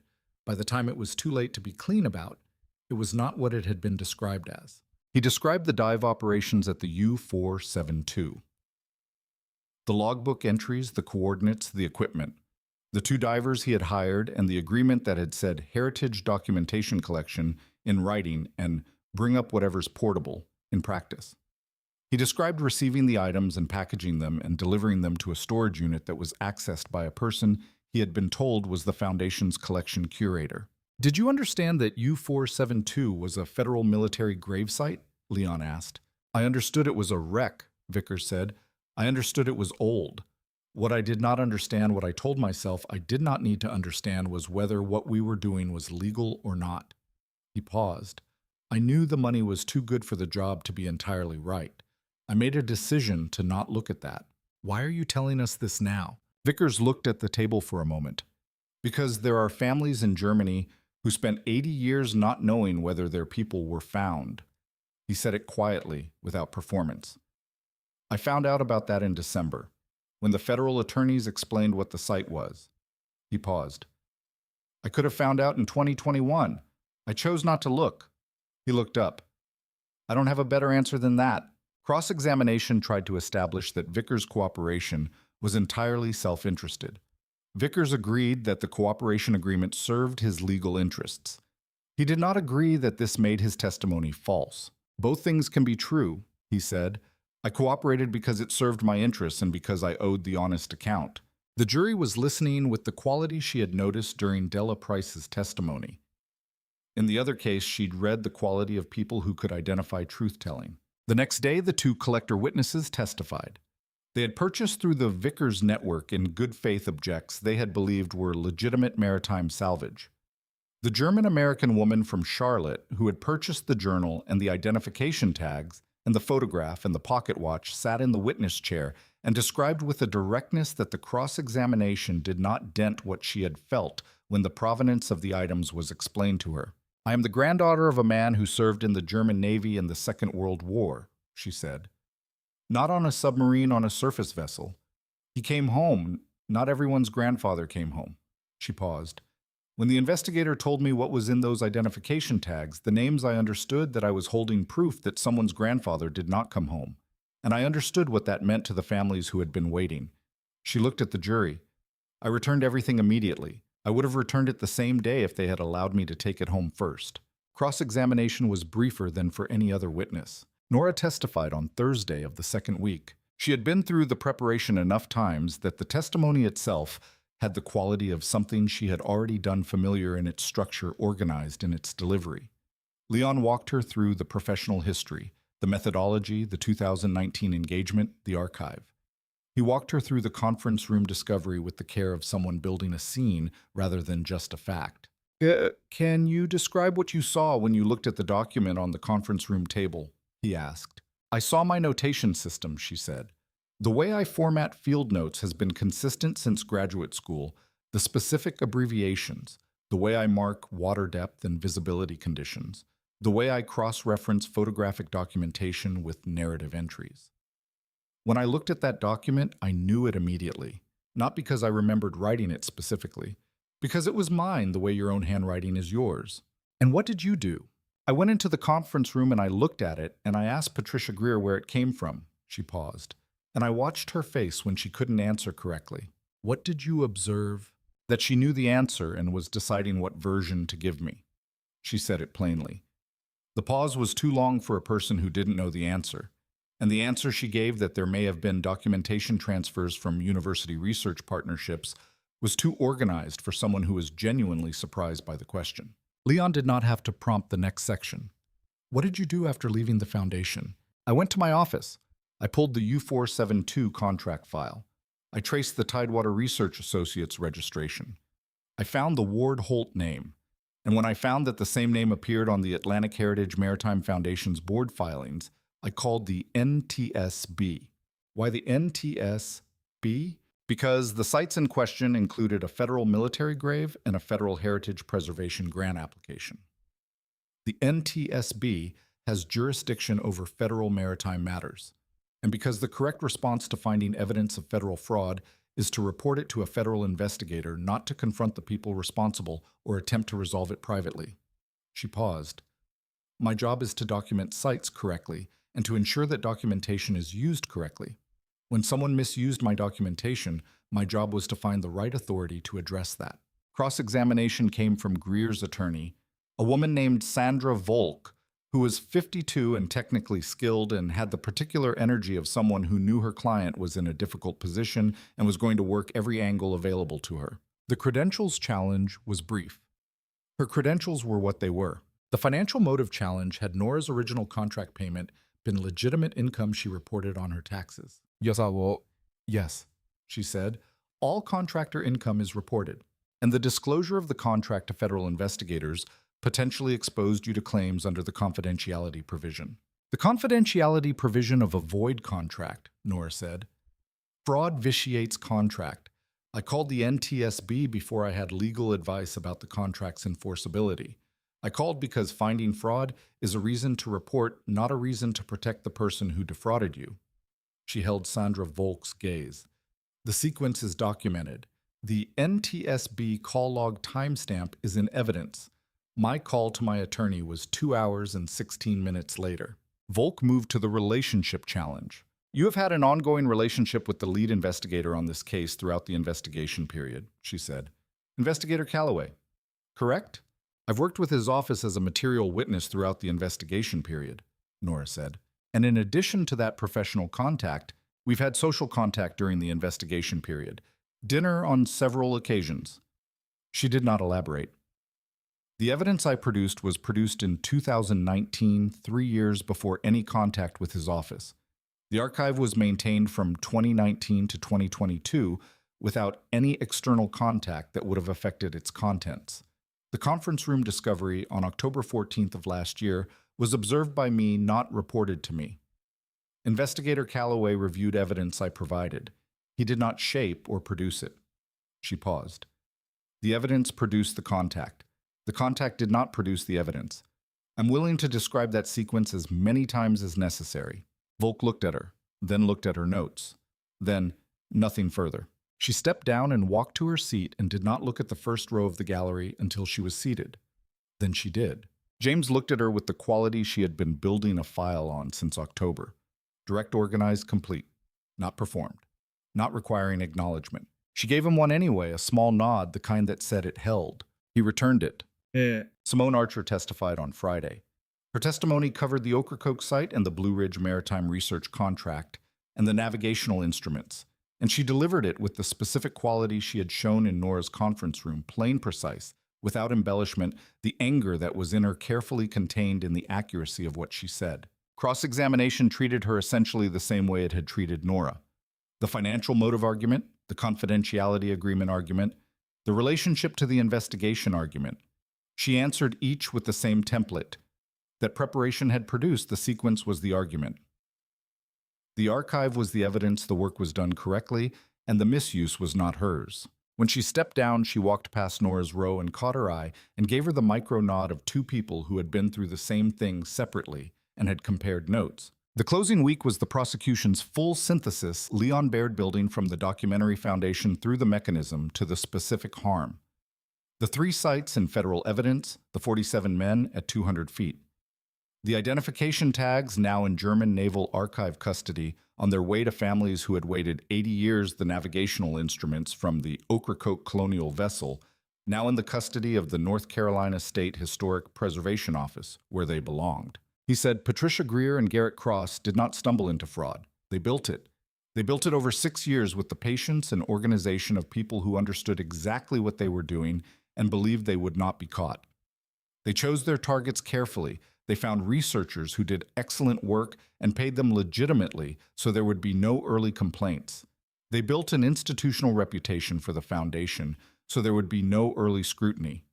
They acquired documentation from 4 sites over 3 years before the grant applications were filed. This was not opportunistic fraud. It was architected fraud. And the architect miscalculated in one specific way. He paused. She underestimated the archaeologists she hired. The defense closings argued what the defense closings had always argued, that Cross's culpability was greater than Greer's, that Greer had been a conduit rather than a principal, that the cooperative witnesses had financial motive for their testimony. It was good lawyering, and it was not going to be enough. Nora had understood this since January. The jury went out on a Thursday. They came back on a Saturday morning. Nora was in the gallery when the verdicts were read. Carol beside her, James in the first row. Garrett Cross, guilty on all counts. Federal grant fraud. Wire fraud violation of the Archaeological Resources Protection Act. Violation of the Sunken Military Craft Act conspiracy. Patricia Greer, guilty on 11 of 14 counts. Federal grant fraud, wire fraud, the Archaeological Resources Protection Act violations. Not guilty on the Sunken Military Craft Act violations, the jury had found insufficient direct evidence that she had personally directed the U-472 dive operations. Guilty on conspiracy. Roy Vickers' findings consistent with the cooperation agreement reduced charges, sentencing deferred. The gallery did not react dramatically. The quality of silence was the particular kind of held breath that meant something had been waited for and had arrived. Nora sat in her seat for a moment after the verdicts. She thought about October. The conference room, her field notes, the particular wrong of someone using the care she had put into a site to take things from it. Cross and Greer had built a mechanism for taking things from places they had no right to take them from. The mechanism had worked until the researcher they chose to anchor it looked at a conference room table and recognized herself. She had recognized herself. She had known what to do about it. She walked out of the courthouse into the April afternoon, Carol beside her. The Columbia spring was fully committed. The azaleas were in the sky, was the specific soft blue of an April afternoon in the South Carolina Midlands, the kind of day that made the world look like it was trying to get something right. She called her sister. "They have them," she said. Her sister was quiet for a moment. Both of them. Both principals. Guilty. She looked at the courthouse steps. "Cross on everything, Greer on most of it." "The men in the wreck," her sister said, "are they—" "Protected. The site has had active federal protection since November. It'll have it permanently." She paused. "The items are going home." Her sister was quiet again. "The NTSB man," she said. "What does he say?" "I haven't talked to him yet." She looked at the courthouse doors. "He's still inside." "Nora." "Yes, go talk to him," her sister said. She went back up the steps and through the courthouse doors and found James in the corridor outside the courtroom, standing with Leon Baird and Fiona Marsh. The three of them doing the specific thing that people did after a verdict that had gone the way it was supposed to. Not celebration, something quieter and more considered, the specific satisfaction of something built correctly, holding the way it was supposed to hold. He saw her and stepped out of the group. "Both," she said. "Both," he said. They stood in the corridor for a moment with the courthouse doing its after-verdict business around them. "The compass," she said. "Yes. I want to go find it." He looked at her steadily. "The formal authorization for the survey will take 4 to 6 weeks from the verdict date. The Naval Institute team, the Naval History and Heritage Command, the NOAA coordination." He paused. "But it's going to happen." "I know it is." She looked at him. "I want you to be there when I bring it up." He held her gaze. "I'll be there." "That's not a professional obligation," she said. "I know what it is," he said. Leon appeared at his elbow with a question about the sentencing schedule, and James turned to answer it, and Nora walked out into the April afternoon and stood on the courthouse steps and looked at the Columbia sky and felt the specific quality of a thing resolved that had been sitting in her chest since October. The work was done. The right thing had happened. She called her sister back. "I talked to him," she said. "And he's going to be on the survey team," she said. "The dive survey," her sister said. "The U-472. "Yes." A pause. "That's not what I was asking about." "I know," Nora said. "But it's fine," her sister said. "It's the right kind of answer." She drove back to Charleston in the April afternoon, the Midlands Highway, giving way to the coastal plain, and then the tidal rivers and the marshes, and the smell of salt coming in through the window, the Cooper River Bridge ahead of her with Charleston on the far side. She crossed the bridge in the evening light and drove home to the old village and stood on the balcony and looked at the harbor. The harbor was doing what it always did. The lights were coming on across the water, and the Sullivan's Island lighthouse was in its rotation, and Fort Sumter was low and particular on the horizon. She had looked at this harbor from this balcony many times. She had never looked at it from the other side of a federal fraud prosecution in which her own field notes had been the central evidence. She looked at it now. The case was done. The work that came next was going to be different. -E. The sentencing hearing was 3 weeks after the verdicts in the same Columbia Federal Courthouse on a Tuesday in May, when the Midlands heat had arrived in full, and the building's air conditioning was doing its institutional best to argue against the season. Cross received 14 years on the full conviction. Greer received 9 years on her 11 counts, with the 2 missing counts, the direct U-472 violations not affecting the essential shape of the outcome. Roy Vickers received 18 months suspended, with 3 years of supervised probation and a permanent prohibition on any professional activity touching on maritime heritage sites. Leon Baird said in the courthouse corridor afterward that the Greer sentence was appropriate given the count structure, and that the 2 missing counts had not affected the financial fraud findings, which were the core of the prosecution. He was correct. 9 years was not 11 years. Was not all 14 of Cross's years, but the financial fraud conviction carried mandatory restitution, which meant the $407,000 in Greer's Cayman account and the full $3.2 million in grant applications were subject to federal recovery proceedings. The money would not stay anywhere comfortable. Nora sat in the gallery for the sentencing and left before the media made it to the corridor. She had made the decision in March that she was not interested in being a public face of the case.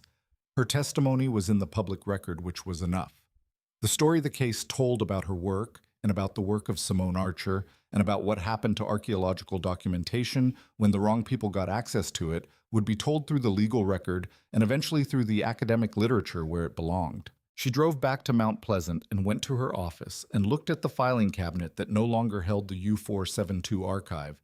It was in federal evidence custody where it would stay through the appeals process, and thought about what the next version of that work looked like. The survey authorization was in process. James had updated her the week before the Naval History and Heritage Command had reviewed the application. The NOAA coordination was in its final stage. The German Naval Archive had submitted a formal letter of support. The timeline estimate was 4 to 6 weeks from verdict date, which put authorization in late May or early June. She had been planning the survey in parallel, not the specific operational plan which required authorization before it could be finalized, but the equipment list, the team composition, the documentation protocol. Simone Archer had confirmed her participation. The Naval Institute historian had requested observer status, which the Naval History and Heritage Command was likely to approve. She had reached out to a technical dive specialist in Wilmington, a man named Owen Case, who had worked on 3 World War II naval wreck surveys in the Pacific and was the most experienced mixed-gas diver she knew in the Eastern Corridor. Owen had said yes before she finished the question. The survey team was 4 people. Nora Simone Owen as the technical diver for the deeper internal sections, and a 4th spot that was officially listed as coordination and documentation support, and was in the practical reality of the assembled team James Calloway. He was not a diver. He had been clear about that. "You don't need to be in the water," she had said. "I need someone on the surface who understands what the documentation is for and can manage the surface operations while we're below." "I can do that," he had said. "I know you can." She had looked at him. "I want the person on the surface to understand what it means when we find the compass." He had looked at her with the quality she had cataloged for 7 months, and which by May she had stopped cataloging and simply received. "I'll understand what it means," he said. "Then you're on the team," she said. The authorization came through on a Thursday in the first week of June by email with the full federal coordination packet. The NOAA permit the Naval History and Heritage Command authorization, the DoD Military Gravesite Access Agreement, and a letter from the German Naval Archive thanking the survey team by name and requesting that any personal effects discovered in the crew spaces be inventoried according to a specific protocol that the archive provided. Nora read the protocol. It was thorough. It was precisely the kind of care that 47 men deserved. She called James. "Authorization," she said. "I know," he said. "I got the coordination copy." A pause. "When do you want to go?" "The second weekend in June, Saturday to Sunday weather permitting. The Cape Fear Inlet off-season is calmer than I'd expect for that time of year." "I'll clear my calendar." "You were already going to clear your calendar," she said. "Yes," he said. "I was." She spent the 2 weeks between authorization and the survey doing what she always did before a significant site operation, reviewing the documentation from the original dives, recalibrating her understanding of the site's current condition against what the prosecution evidence had revealed about the Foundation's dive operations, and preparing the equipment with the thoroughness of someone who understood that preparation at the surface was the thing that made everything below the surface possible. Owen Case came up from Wilmington 3 days before the survey to run through the dive plan. He was 57, lean and deliberate, with the specific quality of a technical diver who had been at depth enough times to have made his peace with the conditions and kept his respect for them intact. He reviewed the U-472 site documentation, Nora's field notes, the prosecution dive logs, the Naval Institute historian's structural analysis, and asked 7 questions, all of them precise and relevant, and then said the dive plan was sound. "The control room access," he said. "Your assessment of the gap in the hull plating. The gap I documented in 2019 was on the port side. Amidships, I accessed the crew quarters through it. The control room is forward of that, separated by a bulkhead. The Naval Institute structural analysis suggests the aft face of the control room bulkhead has a stress fracture that may be large enough to access with a stage cylinder." She paused. "Maybe. We'll assess in situ.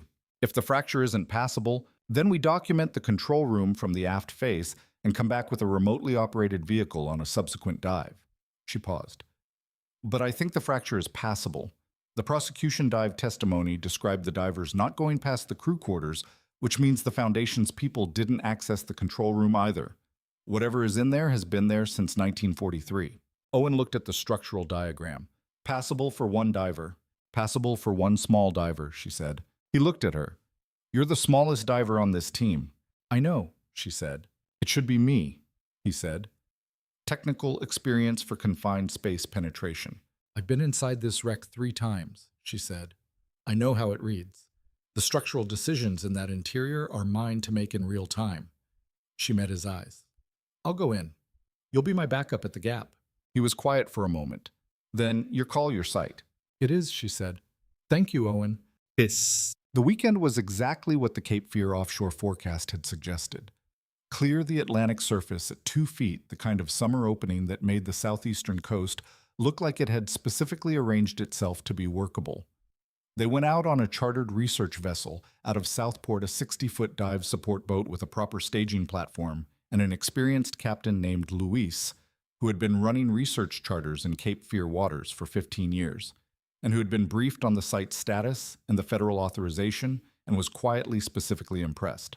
The coordinates were in Nora's GPS from 2019 unchanged. She had been to this spot 3 times. She had driven past it on the coastal highway bridge and stood at the Cape Fear Inlet in February and thought about what was below.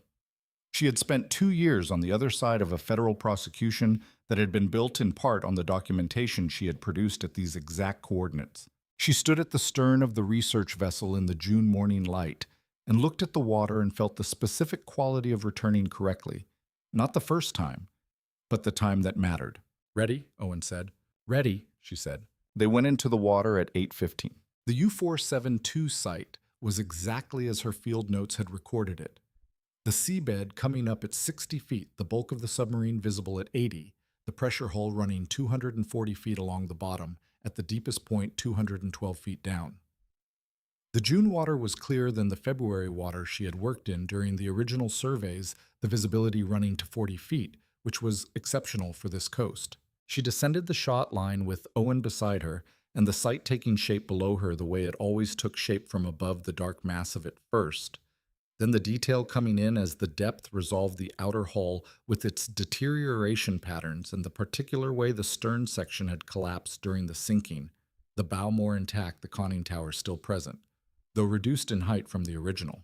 She had been here before. She was here again. They spent the first 2 hours on the exterior. The survey protocol required a full exterior assessment before any penetration, and she did it with the same 3-circuit methodology she had described in her testimony, working from aft to bow along both sides. Reading the 80 years of change against the 2019 documentation and noting the differences. The Foundation's dive boat had not damaged the exterior. The operations had been focused on the interior, which was its own kind of violation, but had left the outer hull in the condition she had documented. At 10:15 they went inside. The gap in the port hull plating was exactly where she had documented it. The stress fracture from the original depth charge event widened over 80 years into an opening approximately 3 feet by 2 feet at its widest. She went through first Owen behind her to the gap and came into the crew quarters at 200 feet in the interior of a submarine that had been on the bottom of the Atlantic Ocean for 81 years. The crew quarters were different from 2019 in the specific ways she had expected the Foundation's divers had been here. The settlement layer of silt that she had documented in precise depth gradients had been disturbed, not devastated, but moved the way silt moved when you worked through a space without the specific care of an archaeologist. The areas around the identified personal effects were the most disturbed, the zones where the pocket watch, and the journal, and the photograph, and the identification tags had been taken from each absence, a small wound in the sediment record. But the chest set was there. It was in the aft corner of the crew quarters on what had been a storage shelf and was now a partially collapsed horizontal surface. The pieces were in their box. The box had kept them together, the wood of it reduced to its mineral memory, but the metal pieces inside still in their arrangement, the way things stayed in enclosed containers when the outside world could not reach them.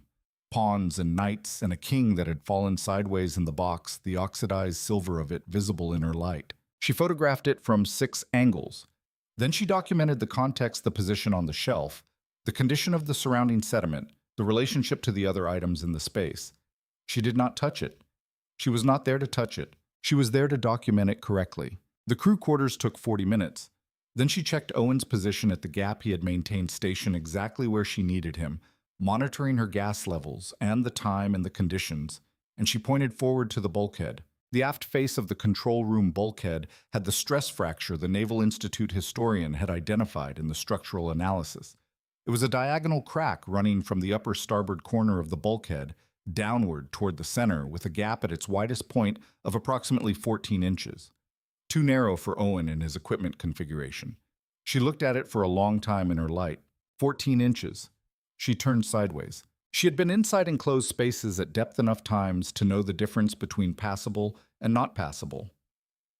Not as an abstraction, but as a specific physical calibration against her own body and equipment. This was passable. Marginally with care, with the stage cylinder removed and clipped external, and her primary light held in front of her rather than mounted. She signaled Owen. He signaled your call. She went through. The control room of U-472 had not been accessed since 1943. The silt was undisturbed in the specific way that 81 years of absolute stillness produced not a flat uniform layer, but the settled record of 8 decades of microscopic particulate falling in complete darkness unbroken by any current or any presence. She swept her light in a slow arc. The control systems were still partially in their operational positions. The ballast controls, the depth gauges, the helm configuration. The instruments were corroded beyond operational recognition, but structurally present the shapes of them, still telling the story of what they had been for. She photographed each position. She photographed the full arc of the space in overlapping sections, the documentation protocol, allowing for photogrammetric reconstruction of the interior from the photographs. And in the compass binnacle, the housing on the starboard side of the control room that held the primary navigational compass, the one that was the commander's reference for every course change and every submerged maneuver. The compass was there. It was brass ship's compass mounted in its gimbaled housing with the specific engineering of German military manufacture. The mounting ring had corroded to the housing, but the mechanism was intact. The card was still visible through the dome glass, though fogged with 80 years of submersion. The cardinal points were still legible. She photographed it from every angle. She documented the housing condition, the mounting condition, the dome glass condition. She recorded the compass card reading the heading. It showed the last heading anyone had set it to in 1943. Then she photographed it one more time. She went back through the gap and found Owen and signaled, "I found it." He gave her the thumbs up of a man who had been waiting to give that specific signal. They completed the survey. The remaining documented areas of the crew quarters, the torpedo room as far as the structural integrity allowed, and ascended the shot line in the standard stage decompression stops, that the depth required the June light coming down through the water getting brighter as they rose, the surface visible long before they reached it. She broke the surface at 12:43 p.m. The research vessel was above her, and Luis was at the stern, and the June sky was the specific blue of a Carolina summer day, enormous and generous. James was at the stern when she pulled herself aboard. She took off her mask. She looked at him. "The compass is there," she said, "in the control room, undisturbed." She paused. "I documented everything." He looked at her with the quality that she had stopped cataloging 7 months ago and simply recognized as the way he was with her. Complete attention. Direct, not requiring anything from her except what she chose to give. "I know you did," he said. She sat on the stern platform and stripped her equipment, and Owen came up behind her and Simone surfaced 2 minutes later from her own dive position, and they sat on the research vessel deck in the June morning with the Atlantic around them and the Cape Fear coast in the distance, and the U-472 200 feet below them surveyed correctly for the first time. She had gone back. The work was done. The survey report took 3 weeks to produce. Nora worked it the way she worked everything methodically, from the outside and the exterior documentation first, then the crew quarters, then the control room. Each section cross-referenced to the 2019 baseline documentation so that the 81 years of change was visible in the record and the 3 years of the Foundation's interference was quantified and distinguished from the natural deterioration. The photogrammetric reconstruction of the control room, rendered by a specialist at the Naval Institute from her overlapping photograph sequence, produced a 3-dimensional model of a space that no living person had been in for 81 years. It showed the operational layout of a World War II German submarine control room in its final configuration. The instruments in their last positions, the compass in its binnacle with the heading reading South-Southwest, SSW. She had looked up the patrol records, the last known position, the Allied depth charge reports. The U-472 had been running a southwesterly course when it was hit. The compass was still showing the last course it had been given. She wrote that into the survey report with the precision the fact deserved. The Naval History and Heritage Command reviewed the report in August and issued a formal acceptance. The German Naval Archive received the full report package on the 1st of September. The archive director, the woman who had said families had waited 80 years, sent a formal response that said in the specific language of institutional correspondence that has been moved by something it was not expecting to be moved by the documentation you have produced, is the most complete record of the site's condition and contents that exists. It will be the foundational document for all future decisions regarding this site. Nora put the letter on her office wall. James was in the Mount Pleasant office when she put it up. He had been in the office frequently enough in the months since the trial that Vivian Chu, the second archaeologist she had hired in July, had stopped registering his presence as noteworthy and had begun treating him as part of the operational furniture, which was its own kind of assessment and which Nora found accurate. The foundational document, he said, reading the letter. For all future decisions, she said. That's what it should be. He looked at the letter for a moment. The archive's process for the identification tags the individual identifications. Have they contacted families? 3 families as of last week. The archive director told me they've confirmed 2 connections, great-grandchildren, in one case, a grandchild men who were old enough to have been born before the submarine went out on its last patrol. She paused. One of them asked for a photograph of the crew quarters. They wanted to know what the space their grandfather had lived in looked like. Did you send one? I sent the full photogrammetric reconstruction of the crew space, with a note that explained what it showed and what the condition of the space meant in terms of preservation. She paused. The daughter of the family wrote back. She said, I have been trying to imagine my grandfather in a specific place my whole life. Now I know the place. James looked at the wall where the letter was.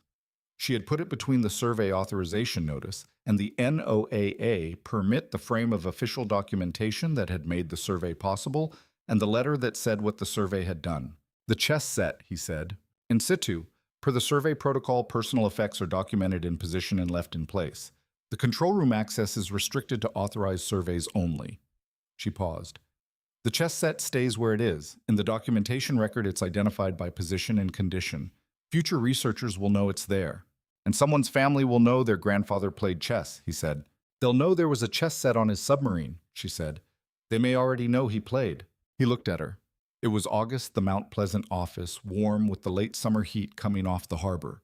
The particular quality of a summer afternoon in the southeastern corridor that made the interior feel like a decision rather than just a room.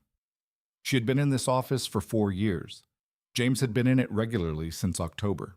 She was thinking about whether regularly was still the right word and what word was more accurate.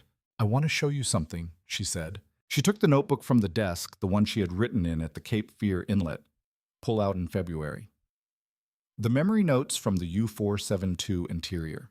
She opened it to the February entry. He read it. Not quickly the way he read everything, with the attention that meant he was following the argument rather than skimming for conclusion. When he finished, he looked at her.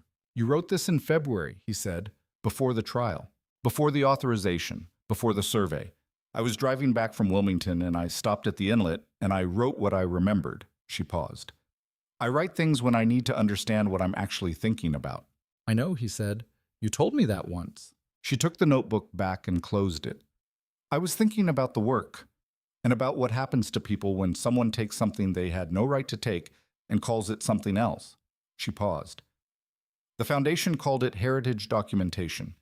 They took personal effects from men who died in service and called it collection management. She looked at the notebook. I was thinking about the difference between naming something correctly and naming it in a way that makes it easier to take. He was quiet for a moment. You've thought about this for a long time. Since 2019, she said. Since the first dive. You go into a space where people lived and you understand that naming it correctly is a form of respect. The site is not just coordinates. The people are not just a historical category. She paused. Greer and Cross looked at the U-472 and named it a revenue opportunity. The naming preceded the theft. The correct naming is the foundation of everything. he said. The work you did in 2019. The survey report. The letter from the archive. He paused. You named the site correctly the first time, and you kept naming it correctly even when someone was using your naming for wrong purposes. I didn't know they were using it, she said. You knew immediately when you did know, he said, and you named that correctly too. She looked at him. The August afternoon light in the Mount Pleasant office was doing its specific thing. The harbor light from the east, the quality of summer at 4 o'clock, the particular warmth of late afternoon in a coastal office that had faced this direction for the 4 years she had worked in it. I've been thinking about something, she said. Tell me. The survey is done. The report is filed. The trial is done. The sentencing is done. She paused. The case is over. Yes, he said. And you're still here, she said. He looked at her steadily. I'm still here. You're based in Charleston, she said. You were before the case, and you are after it. I am, he said. I have been for 5 years.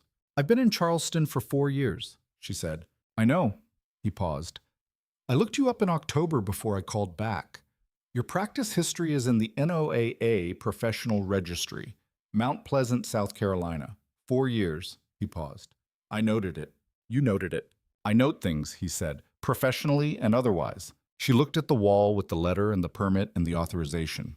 She thought about October in the conference room and her field notes on the table, and the decision she had made in the parking lot to call the NTSB because it was the correct response, and not because she had any expectation of what the correct response would lead to.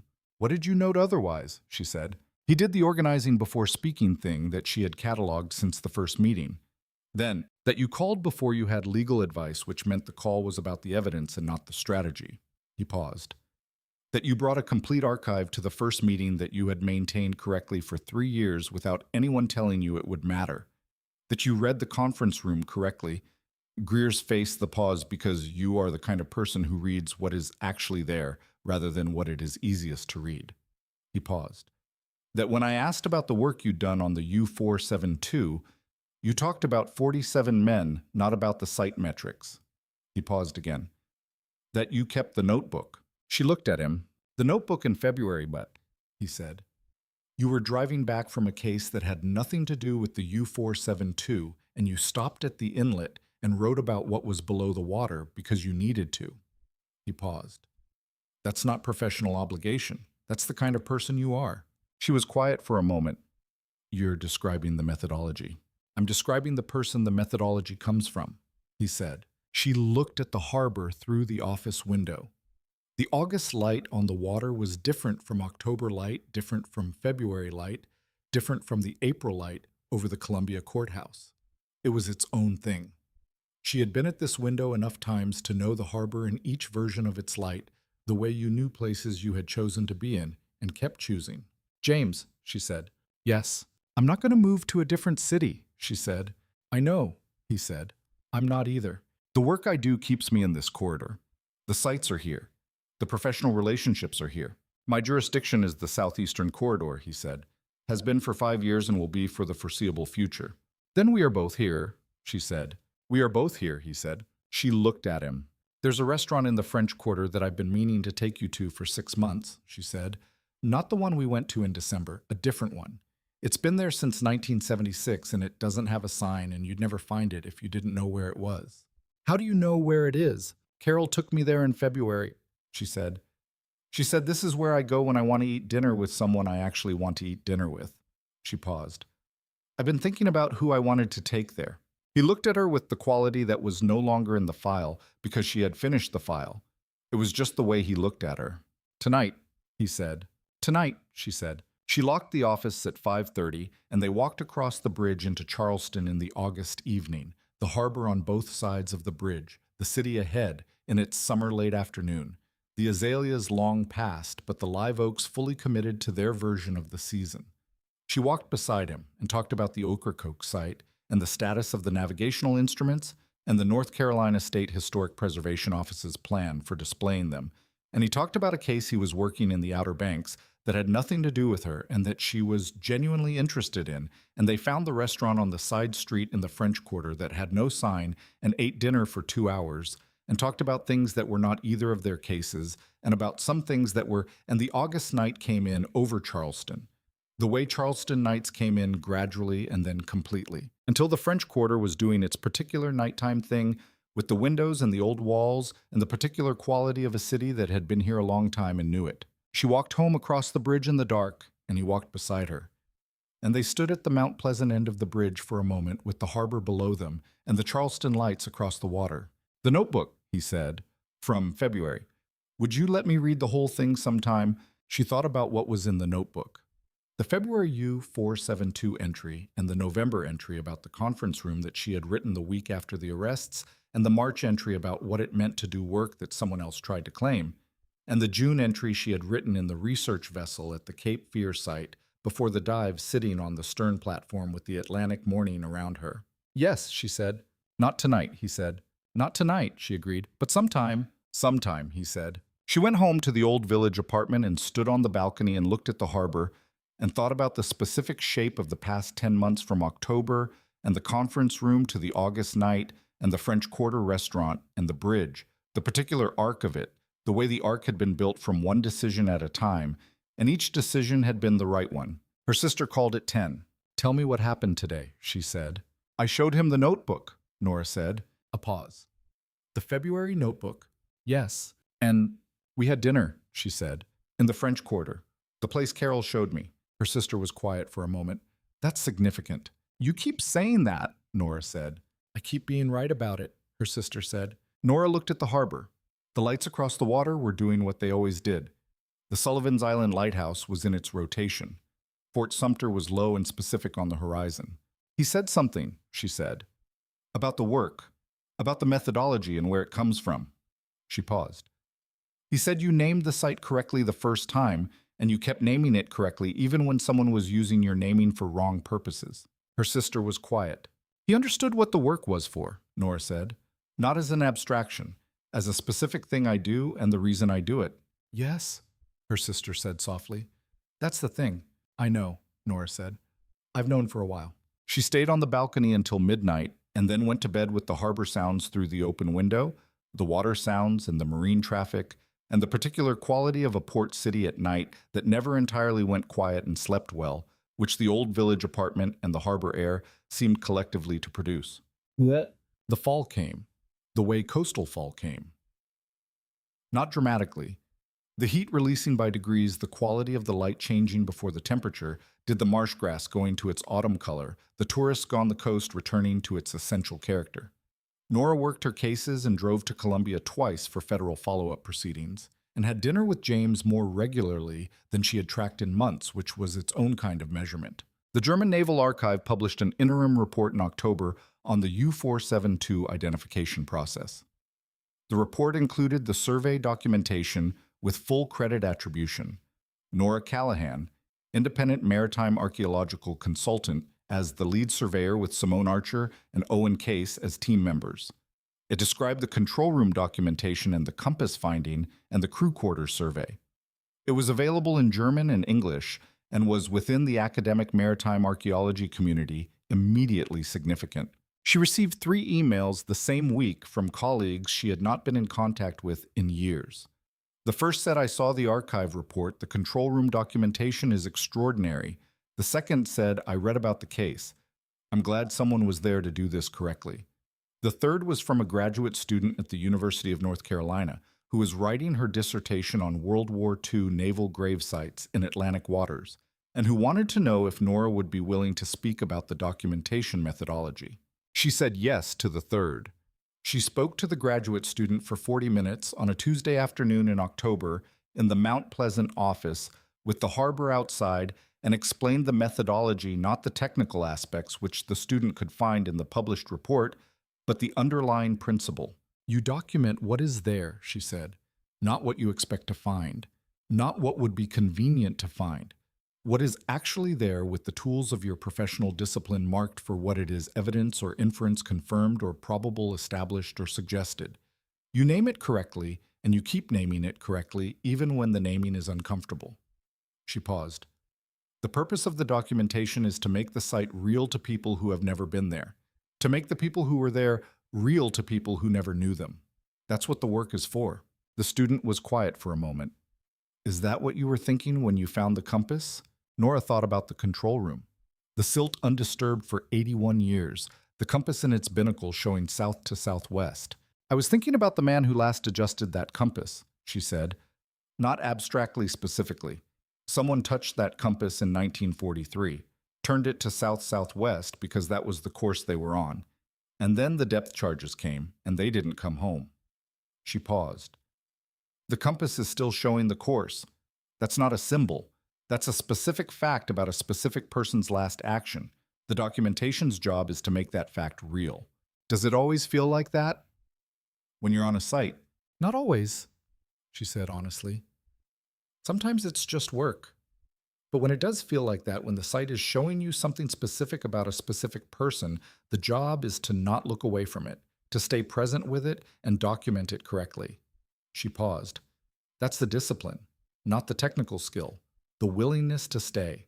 She ended the call and sat at the desk for a while in the October afternoon. The willingness to stay. She had stayed at the U-472 in February in the dark car at the inlet and written what she remembered. She had stayed in October when the conference room showed her something she had not expected to find. She had stayed through the investigation and the preparation and the trial and the sentencing and the survey and the report. She had stayed with the work, and the work had produced what it was supposed to produce. James arrived at 4 o'clock, which was when he usually arrived on Tuesdays, which was the day he worked from the Charleston field office, and typically came to Mount Pleasant at the end of the day because the drive was short and the office was here and she was here. She had stopped noting when she started thinking of the combination as sufficient reason. You look like you've been thinking about something specific, he said. The graduate student, she said. We talked about the methodology. What did you tell her? That the work is about staying present with what's there and naming it correctly. She paused. She asked if that's what I was thinking about when I found the compass. He sat down across the desk. What did you tell her? That I was thinking about the man who last adjusted it. She looked at the harbor. And I was, but I was also thinking about the fact that I was there, that the authorization had come through and the survey had happened, and I was the one who went through the gap in the bulkhead and found what was inside. She paused. That the chain worked. All the people in the chain, October, the investigation, the trial, the authorization, all of it producing the moment where the compass was in my light. He was quiet. You were part of the chain, she said. I was a piece of it, he said. A significant piece, she said. The person who called back the same morning, the first row of the gallery, the surface operations on the research vessel. She paused. The person who understood what finding the compass meant. He looked at her with the quality that she had finished cataloging 4 months ago in the office when they had talked about going to the restaurant. It was just the way it was. I understood it the same way you did, he said, because you explained it correctly. In October and in February and in all the months between. The notebook helped, she said. The notebook helped, he agreed. She looked at the harbor. October on the harbor was different from August. The light had the lower angle of the season, the specific quality of a coast that was moving from its summer self toward its winter self. The transition time when the landscape was most fully visible because it was neither one thing nor the other, but between them. I want to take you somewhere else, she said. Where? The Hatteras site, she said. The Civil War blockade runner. It's one of the 3 sites from the contract I've never been to it. The survey work I did for Tidewater Research Associates didn't include a dive, only a desktop assessment from archival records. She paused.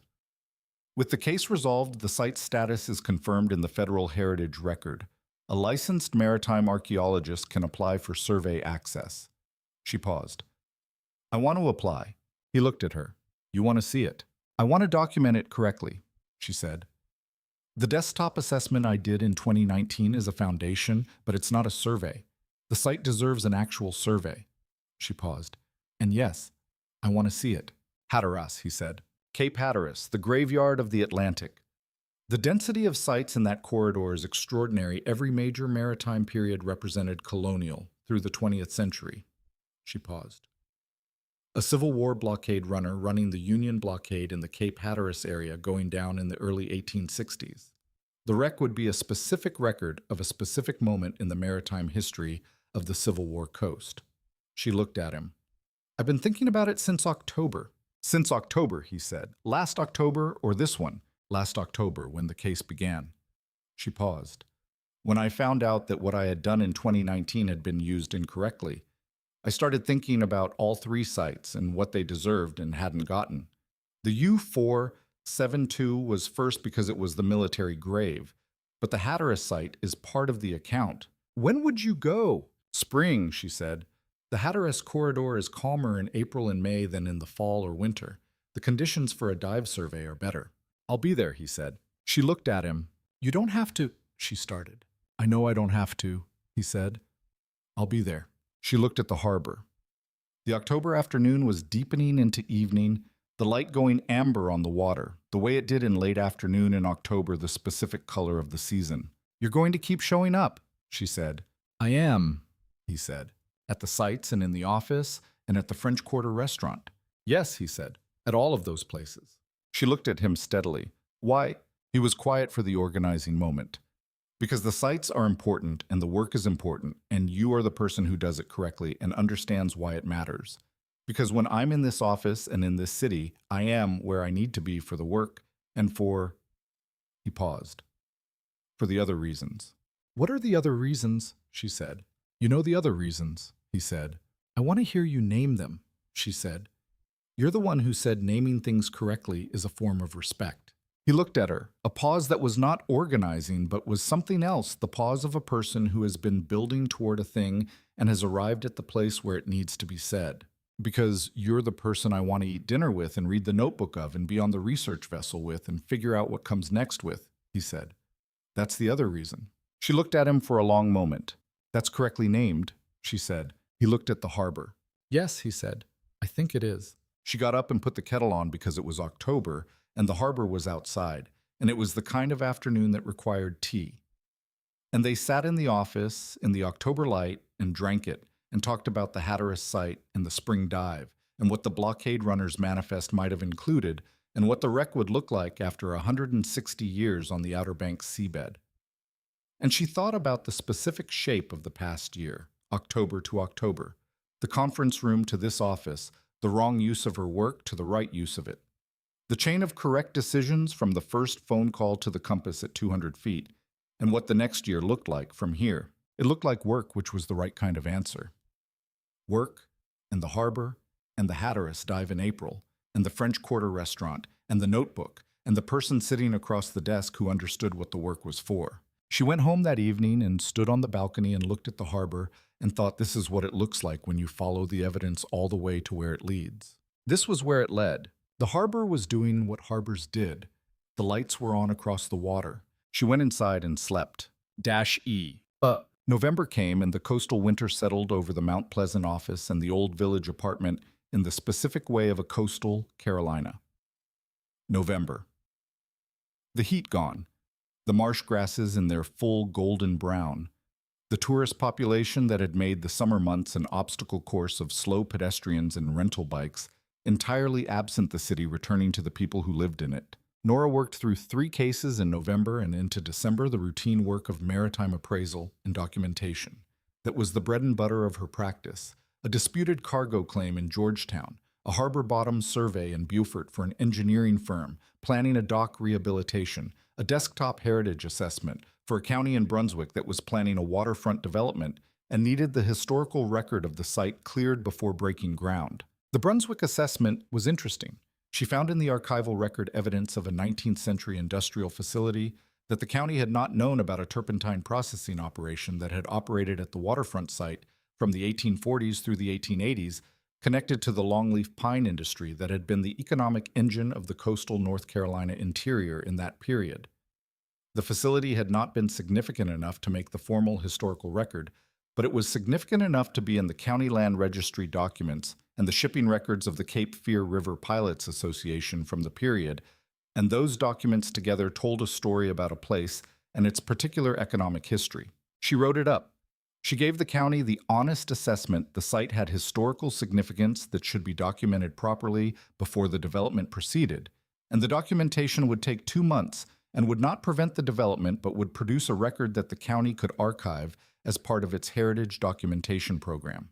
The county agreed. She did the work. This was the other kind of work. Not the federal case category, not the fraud and the criminal investigation, but the consistent patient documentation of places that were going to change and deserved to have their prior state in the record before they changed. She had been doing this kind of work for 15 years alongside the more dramatic cases, and it was the kind of work that told her what she was actually made of because it did not offer drama or consequence or urgency, only the requirement to do it correctly for its own sake. She was made of the right material for it. James came to the Mount Pleasant office on a Tuesday in early December and found her finishing the Brunswick assessment and sat down across the desk and read the executive summary while she completed the final appendix. "The turpentine operation," he said when she had finished. "Pre-Civil War. The workers at the facility are not documented by name in the surviving records. The labor records from that category of operation in the antebellum South are almost universally incomplete or absent." She looked at the report. "I noted that in the assessment. The physical evidence of the facility, the documented footprint, the evidence of the operation is the record that exists. The people who worked it are not individually in that record. But they're in the report," he said. "In the acknowledgement of their absence," she said. "Which is the honest documentation. I can't name them. I can document that they were there." She paused. "That's different from not noting it." He looked at the report. "The county will archive this. The county will archive it, and in 50 years it may be useful to a researcher who is building a picture of the antebellum labor history of the Cape Fear River corridor." She paused. "That's the chain. Not as direct as the identification tags in the U472, but the same chain." He looked at her. "What?" she said. "Nothing," he said. "I was noting something." "Note it out loud," she said. He was quiet for the organizing moment. "That you do this kind of work, the Brunswick assessment, the routine work with the same quality as the U472 survey. Not because it will produce the same outcome, because it's the same work." She looked at the report. "It is the same work." "I know," he said. "That's what I'm noting." She filed the report and made coffee, and they sat in the December afternoon, the harbor outside the office window in its winter configuration, the water darker and more considered than in summer, the light at the low angle of December. "I want to ask you something," she said. "Ask?" "The work in Brunswick, the workers who aren't named." She paused. "I've been thinking about the U472 families, the Germans, who got the identification tags back, who can now name their people, and the Brunswick workers who can't be named because the records don't exist." She paused. "Both are in the chain. One ends in a specific name. One ends in the acknowledgement of a specific absence. Are those equally important?" He thought about it. "The naming is important when it's possible. The documentation of the absence is important when naming isn't possible." He paused. "What would be wrong is to skip the documentation because naming isn't possible, to treat the absence as an argument against trying." "The chain includes the gaps," she said. "Yes," he said. "The gaps are part of the record." She looked at the harbor. "The colonial vessel in Charleston Harbor. When I do that survey, the 18th century merchant vessel, the people on it, the crew, the passengers, if there were passengers.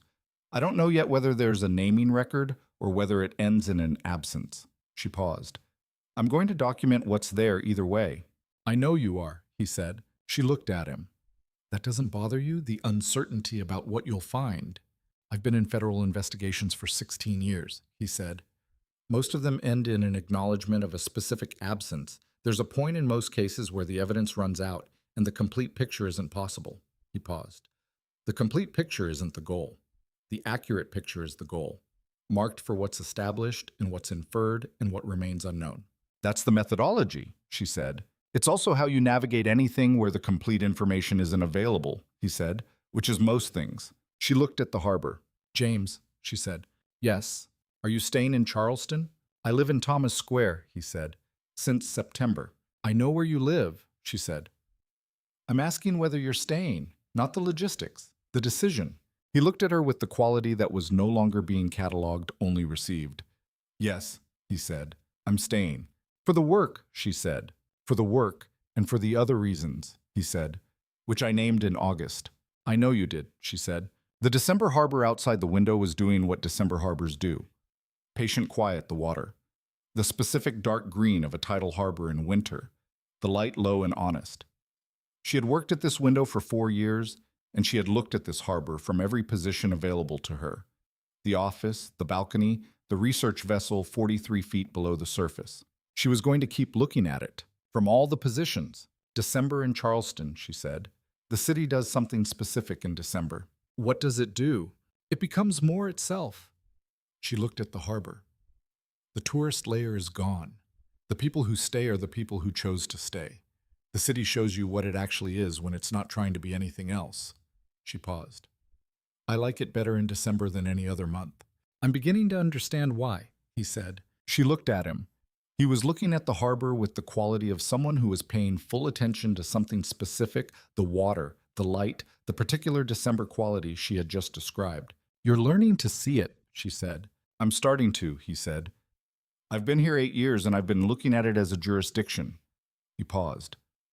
You look at it as a place. It is a place, she said. Yes, he said. I know that now. She stood up and got her coat. Come and walk the battery with me, she said. It's too nice an afternoon to stay inside. It's 45 degrees, he said. For December on the Carolina coast, that's warm, she said. He got his coat. They walked across the bridge to Charleston in the December afternoon. The harbor on both sides, the city visible ahead, and she showed him the battery in December. The seawall promenade with the harbor on one side and the old houses on the other.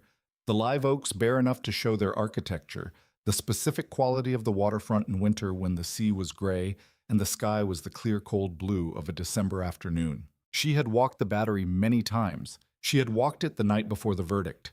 She had walked it on New Year's Eve in the first year of the case. She had walked it by herself in all the seasons of the 4 years she had been in this city. She walked it now with James beside her, and the harbor was the same harbor, and the battery was the same battery, and something was different about it. The place you were in was the place you were in. The person beside you was a separate fact. Both facts together made a third thing. She kept walking. He kept walking beside her. The December afternoon was doing exactly what she had described. The Hatteras survey happened in April as planned. The authorization process had taken longer than the U-472. The Civil War blockade runner fell under a different federal category than a military grave site requiring coordination with the National Park Service rather than the Naval History and Heritage Command. And the North Carolina State Historic Preservation Office had its own review process that moved at its own pace. Nora had expected that and had built it into the planning, which was the kind of patience the work required. Owen Case was on the dive team again. Simone Archer was not. She was in the middle of a survey commitment in Georgia that she could not move, but she had provided a full briefing on the desktop assessment she had done in 2019 and had sent Nora a 12-page document of archival research on Confederate blockade running activity in the Hatteras corridor that was, as Nora told her on the phone, the kind of research that made the dive survey possible in the specific way that solid desk work always made the field work better. That's the job, Simone said. That is the job, Nora agreed. The fourth team member for the Hatteras dive was a maritime historian named Elena Cross. No relation to Garrett Cross, a fact Nora had verified specifically, and with a mixture of professional discipline and personal distaste from the East Carolina University Maritime Studies program, who had been documenting Civil War coastal operations for 20 years, and who had an opinion based on the archival record Simone had compiled about the vessel's likely cargo and its historical significance that Nora found compelling and scientifically sound. James was on the surface again. The research vessel was out of Hatteras Village, a smaller boat than the Cape Fear charter. This was shallower water, a different kind of access. The Outer Banks seabed at 50 to 90 feet rather than the Cape Fear offshore depth. He managed the surface operations with the same quality he had brought to the U-472. Dive organized, attentive to the team's positions and gas levels, in contact with the dive supervisor at the vessel about conditions. He was not in his element in the formal dive protocols the way Owen was. He was in his element in the management of a complex operation from the surface, which was its own skill and one she had come to rely on. The blockade runner was at 68 feet. She found it on the first dive. The sonar track had given them a strong return, and the coordinates from Simone's archival research had been accurate, and she surfaced and said, "She's there." The wreck was different from the U-472 in every way that reflected the difference between the vessel's wooden construction, not steel. The hull mostly collapsed over 160 years, but the structural ghost of it still readable, the keel line and the lower frame stations defining the shape of what the vessel had been.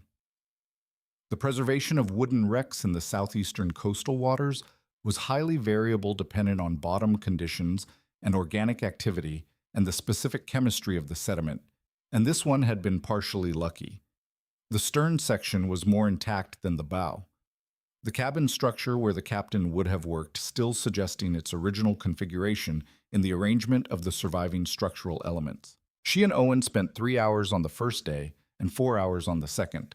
Elena Cross dove with them on the second day and identified 2 objects in the cargo area that, based on the archival record of the vessel's last documented cargo manifest, were consistent with the expected contents: the partial remains of a cotton bale in its compressed burlap, preserved in the anaerobic conditions of the buried sediment, and what appeared to be the corroded metalwork of a mechanical component that Elena identified from photographs taken on site as consistent with machinery parts that had been a significant component of Confederate blockade-running commerce. Nothing of personal significance in the accessible sections. No items equivalent to the U-472's crew effects. But the site was documented. For the first time in 160 years, the blockade runner's position and condition were in a formal survey record with proper federal attribution in the hands of the people who would use it correctly. She surfaced on the second day at 2 in the afternoon with the Hatteras seascape around her. The Outer Banks Barrier Island coast. The lighthouse visible from the water. The particular quality of the Hatteras light, which was lower and more dramatic than the Charleston Harbor light. The Atlantic on the ocean side. And the Sound on the western side, and the narrow strip of land between them on which people had been building and losing things since the first European mariners who had tried to navigate this coast had named it for what it was: the graveyard of the Atlantic. They had called it correctly. She pulled herself aboard and took off her mask, and James was at the stern. "The stern section is more intact than I expected," she said. "The framing is readable. The cargo area has preserved material." She paused. "Elena is very happy." "Elena has been visibly happy since yesterday morning," he said. She identified the machinery component on the second dive, from the archival record she built. She looked back at the water. "That's what the desk work is for. You know what you're looking at when you find it." He handed her a towel. She dried her face. "She said something on the surface this morning," he said, "while you were down. She was looking at the coordinates and the archival map she'd made, and she said the vessel was running at night without lights trying to get through the Union blockade. She said she'd been reading about those runs for 20 years, and she'd never been above one before." Nora looked at the water. "Above one," she said. "That's the right way to put it." "She was thinking about the people on it," he said. "That's the job," Nora said. "That's what you said to Simone," he said. "Because it's true." She looked at him. "The site is the evidence that people were here and did things, and it mattered. The documentation makes that evidence accessible to people who come after. That's the chain." She paused. "Same chain we've been talking about since October." He looked at her with the quality that was at this point simply familiar. "The chain goes a long way," he said. "It does," she said, "if you follow it correctly." She sat on the stern platform in the April afternoon and thought about the year and 2 months since October, the conference room, and the NTSB call, and the archive, and the trial, and the U-472, and the survey report, and the letter from the German archive, and the October office conversation, and the dinner in the French Quarter, and the tea in the Mount Pleasant office in the October afternoon, and now the Hatteras dive, and the blockade runner at 68 feet, and the compass at 200 feet showing south-southwest. Everything in the chain, every piece connected to the next. She thought about what Simone had said in her office in November when they had first met. "They chose you because your work was good enough to pass federal scrutiny." She had said the defrauding is Cross's action, not yours. Your work is what it is. The work was what it was. Cross and Greer had tried to use the work as a transaction. The work had been what it was, regardless of how they tried to name it. It had been the thing that held up when it was held up to the light, which was what correctly done work always was. She thought about the graduate student she had talked to in October. The willingness to stay. The willingness to be present with what was there and name it correctly. She had stayed at the U-472 in the crew quarters and the control room. She had stayed in the conference room until she had the answer she needed. She had stayed in the Mount Pleasant office in October and August, and across all the months between, and James had kept showing up in the way he had said he would, and the showing up had become the pattern, and the pattern had become the thing she relied on. She had not planned this. She had followed the evidence, and this is where the evidence had led. "James," she said. He was still at the stern watching the dive site, the water over the blockade runner. "Yes." I'm going to apply for the third site survey, she said. The colonial vessel in the Charleston harbor, the third of the 3 contract sites. She paused. It's the one closest to home, the one in the harbor I've been looking at from my balcony for 4 years. He looked at her. You've been saving it. I didn't think of it that way, she said. But yes. She paused. The U-472 was the most urgent, the military grave the family's waiting. The Hatteras site was the one that needed the archival work to be done before the dive was possible. The Charleston Harbor site is the one that's been there while I've been building the capability to do it right. Pre-revolutionary colonial vessel, he said. You told me about it in December. Merchant trade, she said. 18th century. The Charleston Harbor was one of the most active ports in colonial North America. A vessel going down in those waters in the 1700s would be a specific record of that specific trade, the objects, the cargo, the ship's own architecture. She paused.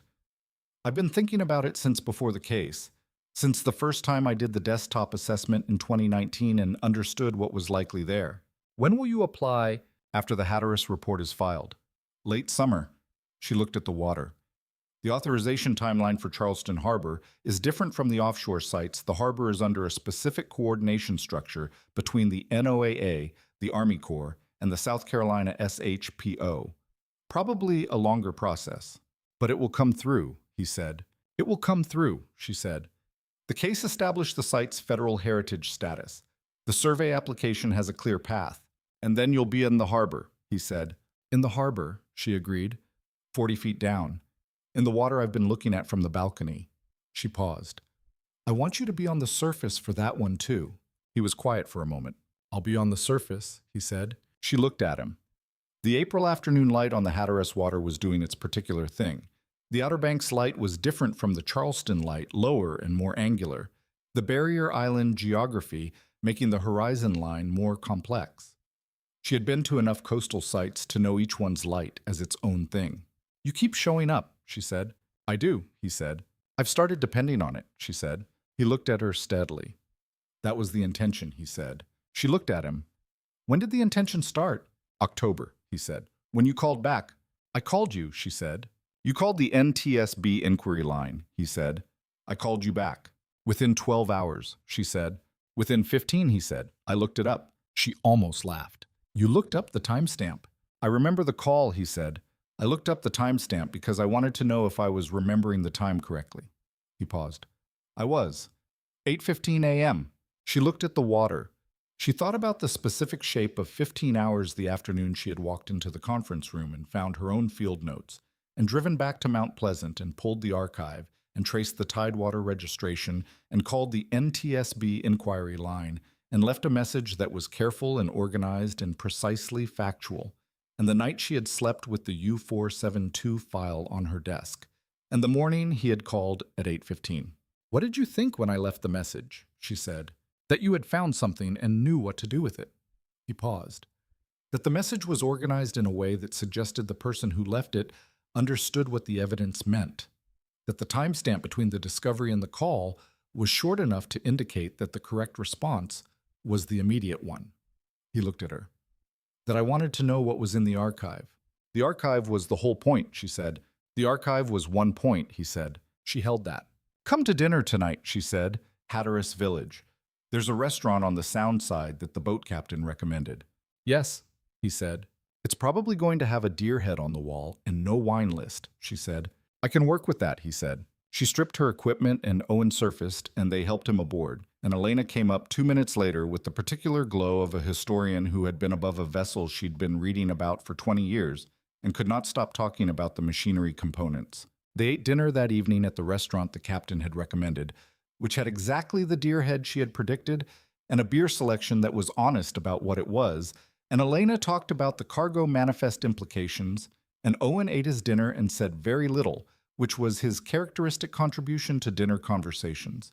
And James and Nora talked about the Charleston Harbor site and what the colonial vessel's architecture might tell them about the trade routes it had been running. She thought about the fact that she was talking to him about an 18th century merchant vessel over dinner in a Hatteras seafood restaurant, and that this was the specific quality of her life now, and that she had arrived at it by following evidence correctly, which was the only way she had ever arrived at anything worth having.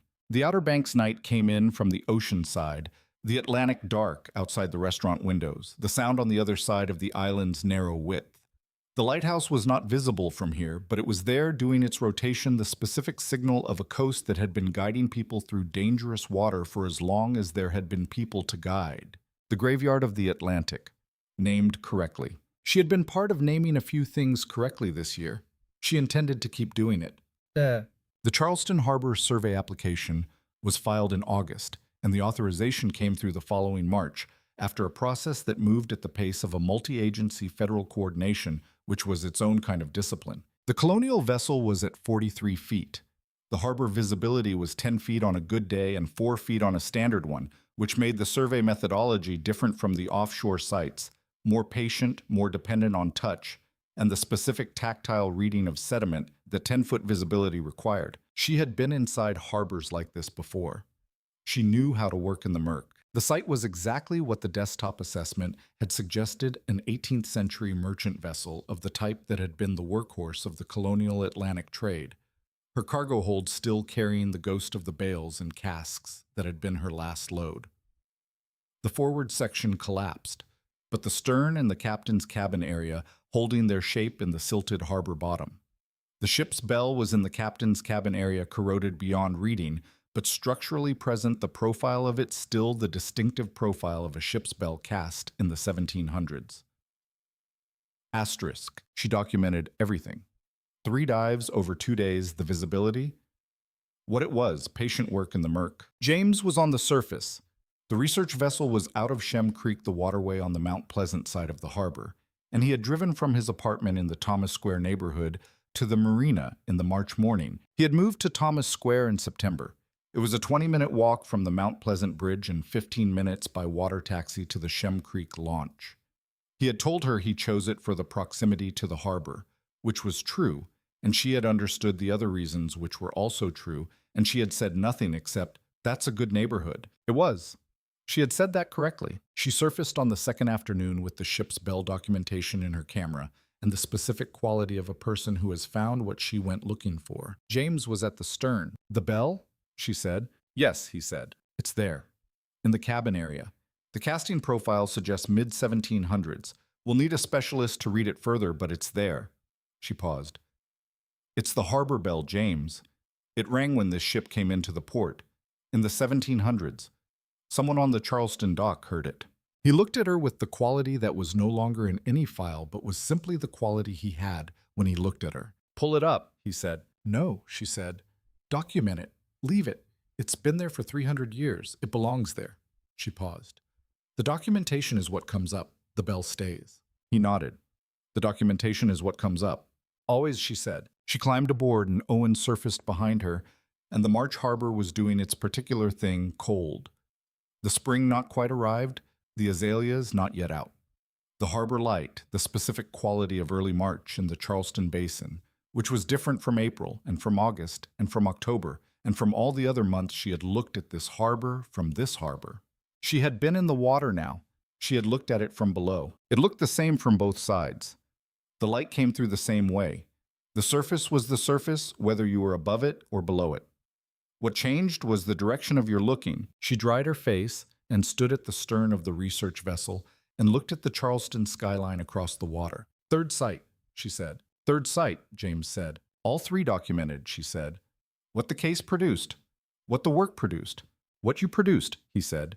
"In 2019 and in 2023 and in all the time between." She looked at the skyline, the steeples of the old churches, the particular profile of the city from the water, the quality that Charleston had from the harbor, that it did not have from the land, the full profile visible, the city showing itself completely. "I'm going to apply for a 4th site," she said. He looked at her. "The Hatteras Corridor has 2 other documented wrecks that have never had formal maritime archaeological surveys," she said. Elena Cross identified them in the archival research. A Union vessel from the Civil War and a colonial-era brigantine that the record suggests was involved in the pre-revolutionary trade network. She paused. "The Charleston Harbor site completes the 3-site account from the case. The Hatteras sites are the next chapter." He looked at her with the quality that was complete and genuine, and organized in the way she had come to understand was simply him. "Next chapter," he said. "You'll be on the surface," she said. "I know I will," he said. She looked at the harbor. The March light was doing its early spring thing over the water, the low angle, the clarity before the warmth, the specific quality of a coast that was about to become something fuller and was holding the moment before it did. She had looked at this harbor from her balcony for 5 years. She had looked at it from the surface of a research vessel. She had looked at it from 43 feet below. It was the same harbor each time.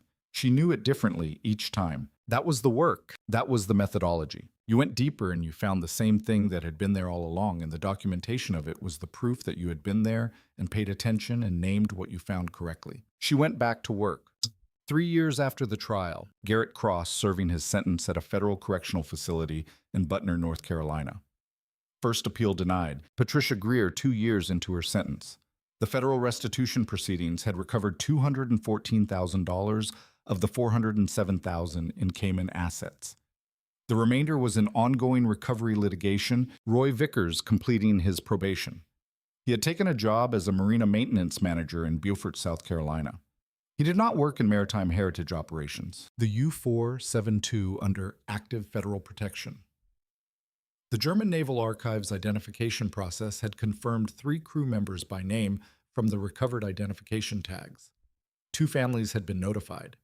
One had sent a letter to the Naval Institute thanking the survey team. The chest set in the crew quarters at 200 feet in its correct position, documented and named in the survey record, the ship's compass in the control room binnacle showing south-southwest.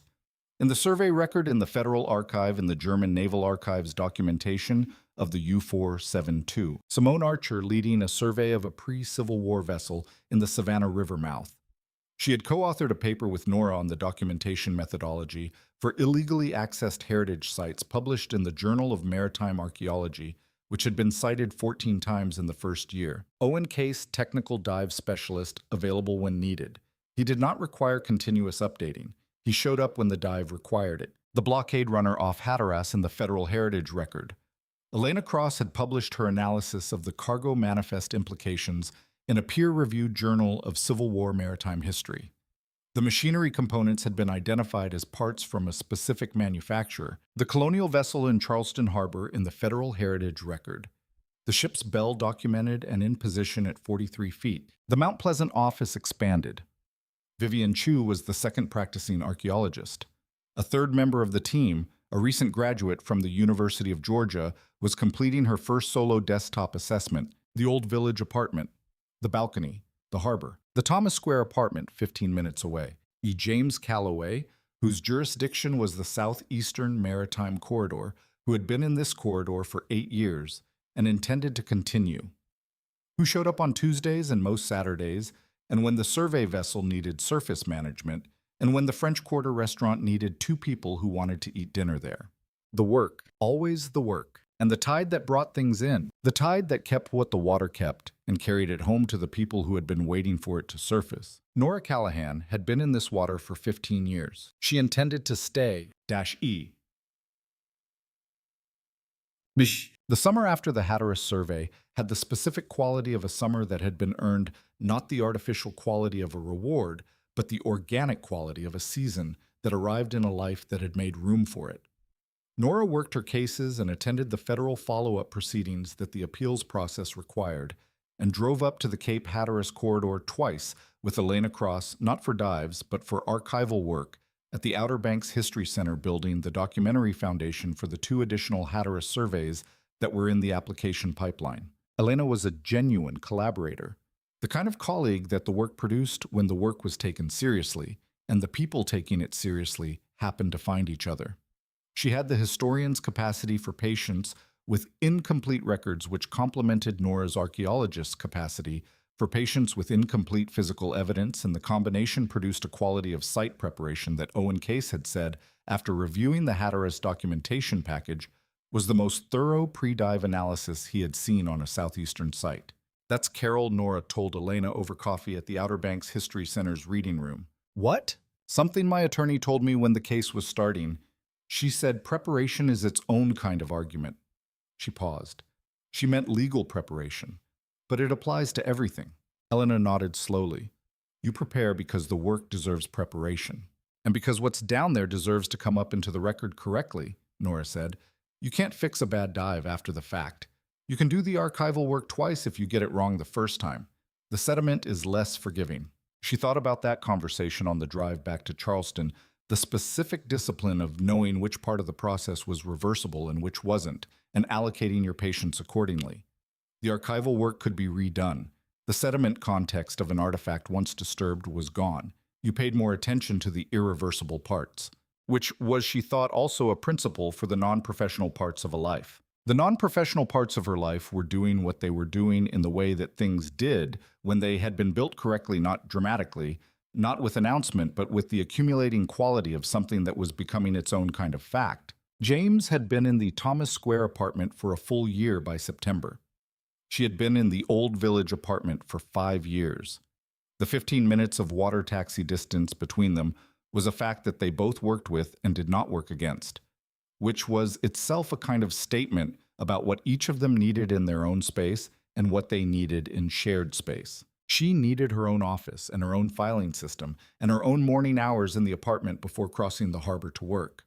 He needed his own morning hours in Thomas Square and his own method of getting to his own desk, which was in the Charleston field office on Meeting Street. They each had what they needed, and they had what they had together, which was its own sufficient category.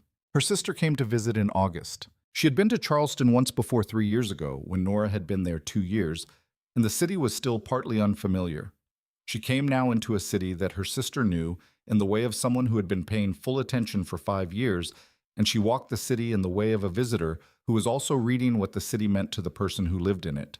On the second day, Nora took her to the old Fort Moultrie site, on Sullivan's Island, the harbor island visible from the battery, accessible by the connector road through the marsh, a place that had the specific quality of a site that had been the scene of significant history and now held that history in the way of a place that was also just a place. They stood at the water's edge and looked across the harbor at the Charleston skyline. "You look different," her sister said, than October, last October, when the case was just beginning.